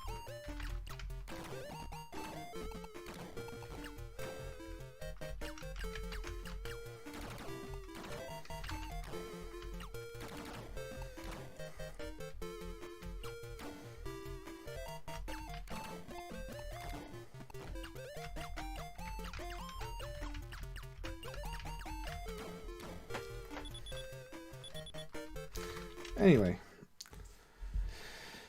the dim screen's Genie Rising. Yeah, I had heard that before. But hopefully it's not too difficult to mod, as you say. Right, so 2 hours and 55 minutes. Okay. We're not going to have time to play everything I wanted to play on the stream. That I'm aware of. But anyway, let's have a look at an old Namco game. This is Cutie Q from 1979 by Namco. Good evening, Puff G's music channel.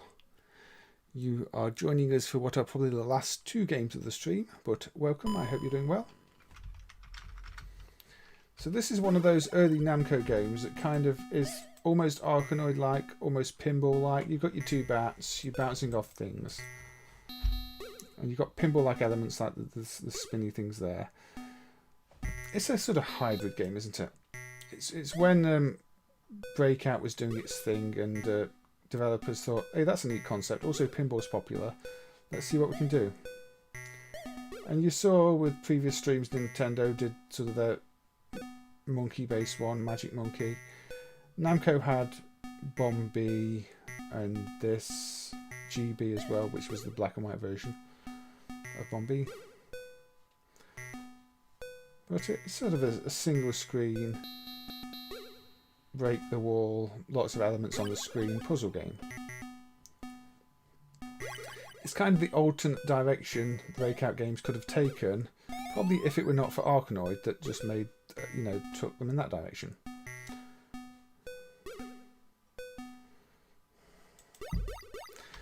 Alright, Custado, I hope you're doing well. It's good to see you, and I hope you have a good night and get a good night's sleep. But thank you for being here. But yeah, the stream will be ending in probably about 5-10 minutes anyway. I'm doing this one and the you know, the console game to match it, computer game to match it, and then I'll have to end it. I mean, there are a bunch of X68K games I wanted to cover that I've not managed to cover, but I'll have to find another stream to do those on.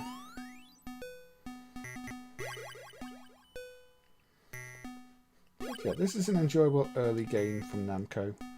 Before Namco really worked out what their thing was. But you still have your little ghosts up there. Pre-Pac-Man ghosts.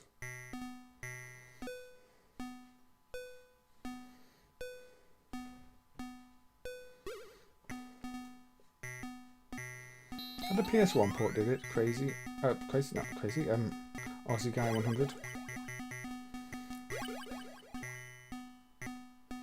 For some reason I was about to say Crazy Carl, who did the X68K fixes, because I have X68K on the brain, but has Bombi as a secret game too in Japan. Yeah, I think these games are probably more popular in Japan. I don't really hear anybody outside of Japan ever talk about them. But they are sort of Breakout pinball hybrids, and they're kind of interesting for that reason. But we'll play this one until the 3-hour mark, and then we'll move on to the other game I want to look at to end the stream off. So just a brief play of this one. I mean, there's not much else to see. You know, you've got your table, you've got your elements, And to be fair, this is a nice evolution of the pinball concept.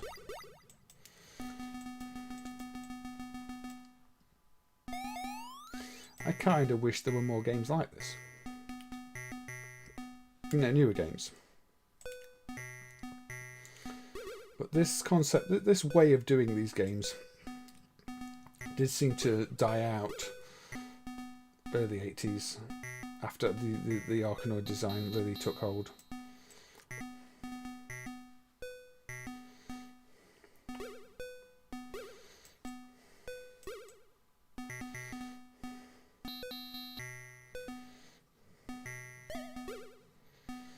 And again, if I've missed anybody joining in the chat, I apologise. I have been trying to pay attention, but at the same time trying to concentrate on the games. But the community is an important part of these streams, and I see everybody's been having a chat between themselves anyway, which is good to see. Yes, so now apparently we are on the 3-hour mark. Right. So this one is one where Duke had to tell me how to get it to load, because I deliberately wanted to load the cassette version, not the cartridge version, because I am who I am. Oh, the Spectrovision is, of course, horizontal. This is a very MSX-like system, a very ColecoVision-like system, Coleco even. But to load Flipper... This is Flipper, by the way. Again, I've had to use cassette flag because there's a cartridge version as well, so the script doesn't pick up on that. So this is Flipper. A set name Flipper in the cassette list. But I have to type bload and I have to type cas.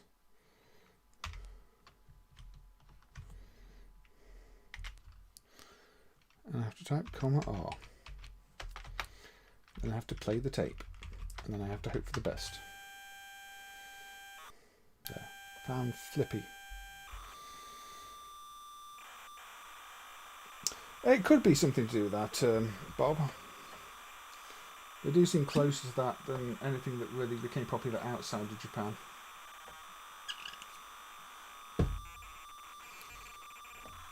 There is a slight drink top-up before the stream ends. Now, I'm probably going to speed up the loading in a minute because, you know, tape loading is tape loading, and you probably don't want to spend 3 minutes of your life listening to tape loading noises. So I'll make that slightly easier on you. And yeah, for some reason there seems to be a second copy on the tape, so we'll just stop the tape there. So, do I want skill 1, 1 player, skill 2, 2 player, skill 2, 1 player, or, you know what? I'm going to go with skill 2, 1 player. So this kind of breakout clone, which is Flipper, reminds me a bit of those Namco games, the GBs, the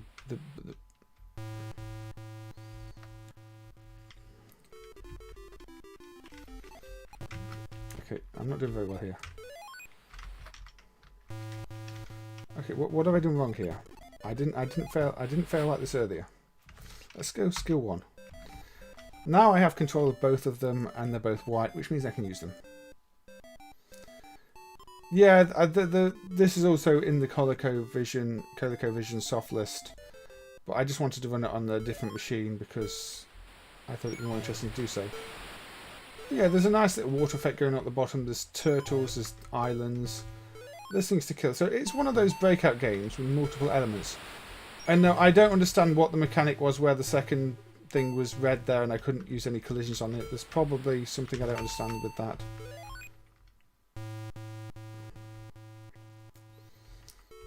Now you can rotate them as I just did there and fail to rotate them properly.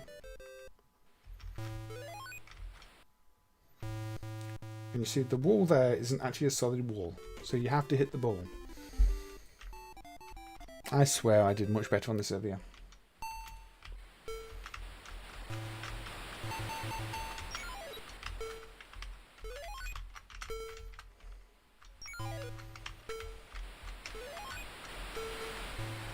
But it's interesting that you've got sort of curved bats as well that do affect how the trajectory of the thing the ball heads off at. Yes, you can slide them along the paddles. If you hold up and down, you can move them. You can change the angle like this. There's more depth to this game. I'm assuming the skill level 2 is some extra feature that I wasn't familiar with, where you have to swap between the paddles too, which is probably why it's a high skill level. It's got this ocean wave effect to it in the sound. As you can see, it's more influenced by things like Bombi, GB, Cutie Q, in the sense it's kind of a pinball breakout hybrid. You can't say this is pure breakout. It's more like the early pinball games with the pinball elements on the table. But at the same time, it's clearly more heavily influenced by breakout or Arkanoid.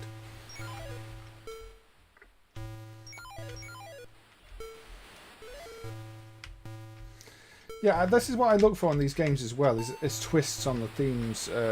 Puff G's music channel. I want to see games that try and add something to a genre, and this does. I mean, the way you can angle it like that means you can try and control it and hit in different directions, which is you know, an important strategy in any kind of breakout game. There you go, it rolls down there, just like a ball would in pinball rather than an Arkanoid game. Doesn't mean I'm any better at it or more likely to hit where I need to hit, as you're probably seeing right now, but that's because I haven't practiced this one extensively. Yes, I mean, there are various games that have tried to do that.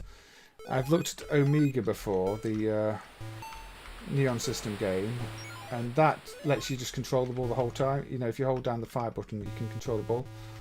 I kind of like a paddle controller because there I couldn't keep up the ball, but also the way it's displaying game over based on the number of lives you have left is kind of creative.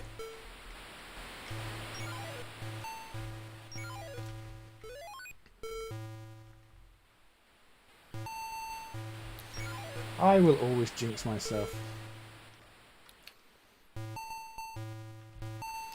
I'm not going to play this one for too long anyway, because the stream is meant to be coming to an end very shortly. But I thought this would be a nice quick one to end things with.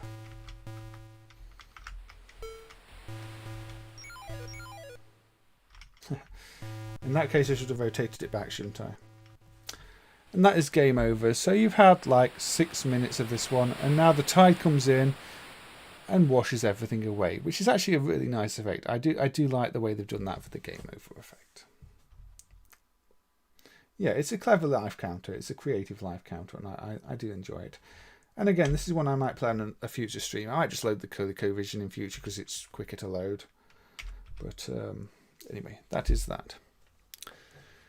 So, as always, I would like to thank everybody who's been here chatting. And I will go over the chat messages later and just catch up with everything and see if anybody's left anything I really should have responded to but didn't. But it's great to see everybody here. It's great to see everybody having a good time. And yeah, that bear or dog head dancing to the invisible beats there was kind of good, wasn't it, Bob? Is that for the... Oh, sorry. I'm changing my view. That was... Yes, Flipper Slipper.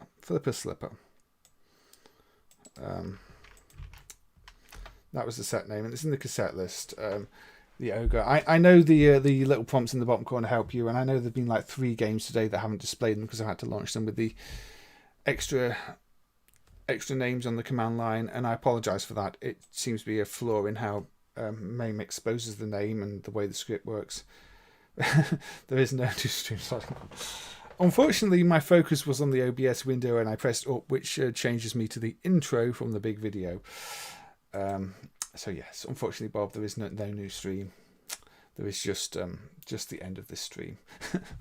But yeah, thank you to everybody for being here. And June is going to be the Just theme. So I'm going to try and focus on one specific thing for each stream. So say somebody said Just Bad Games. There might be a Just Bad Games stream.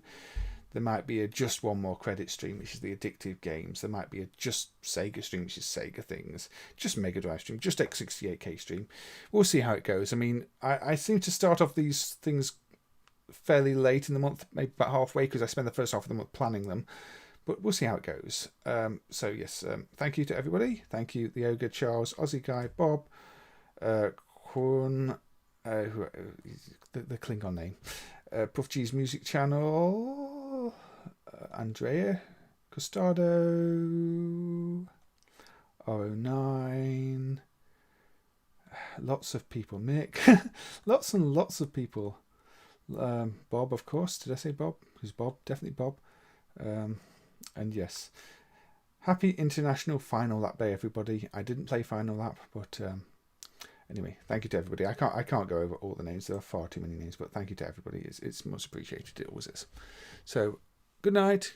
Take care. Enjoy the rest of your evenings, and I will see you next month with the new theme.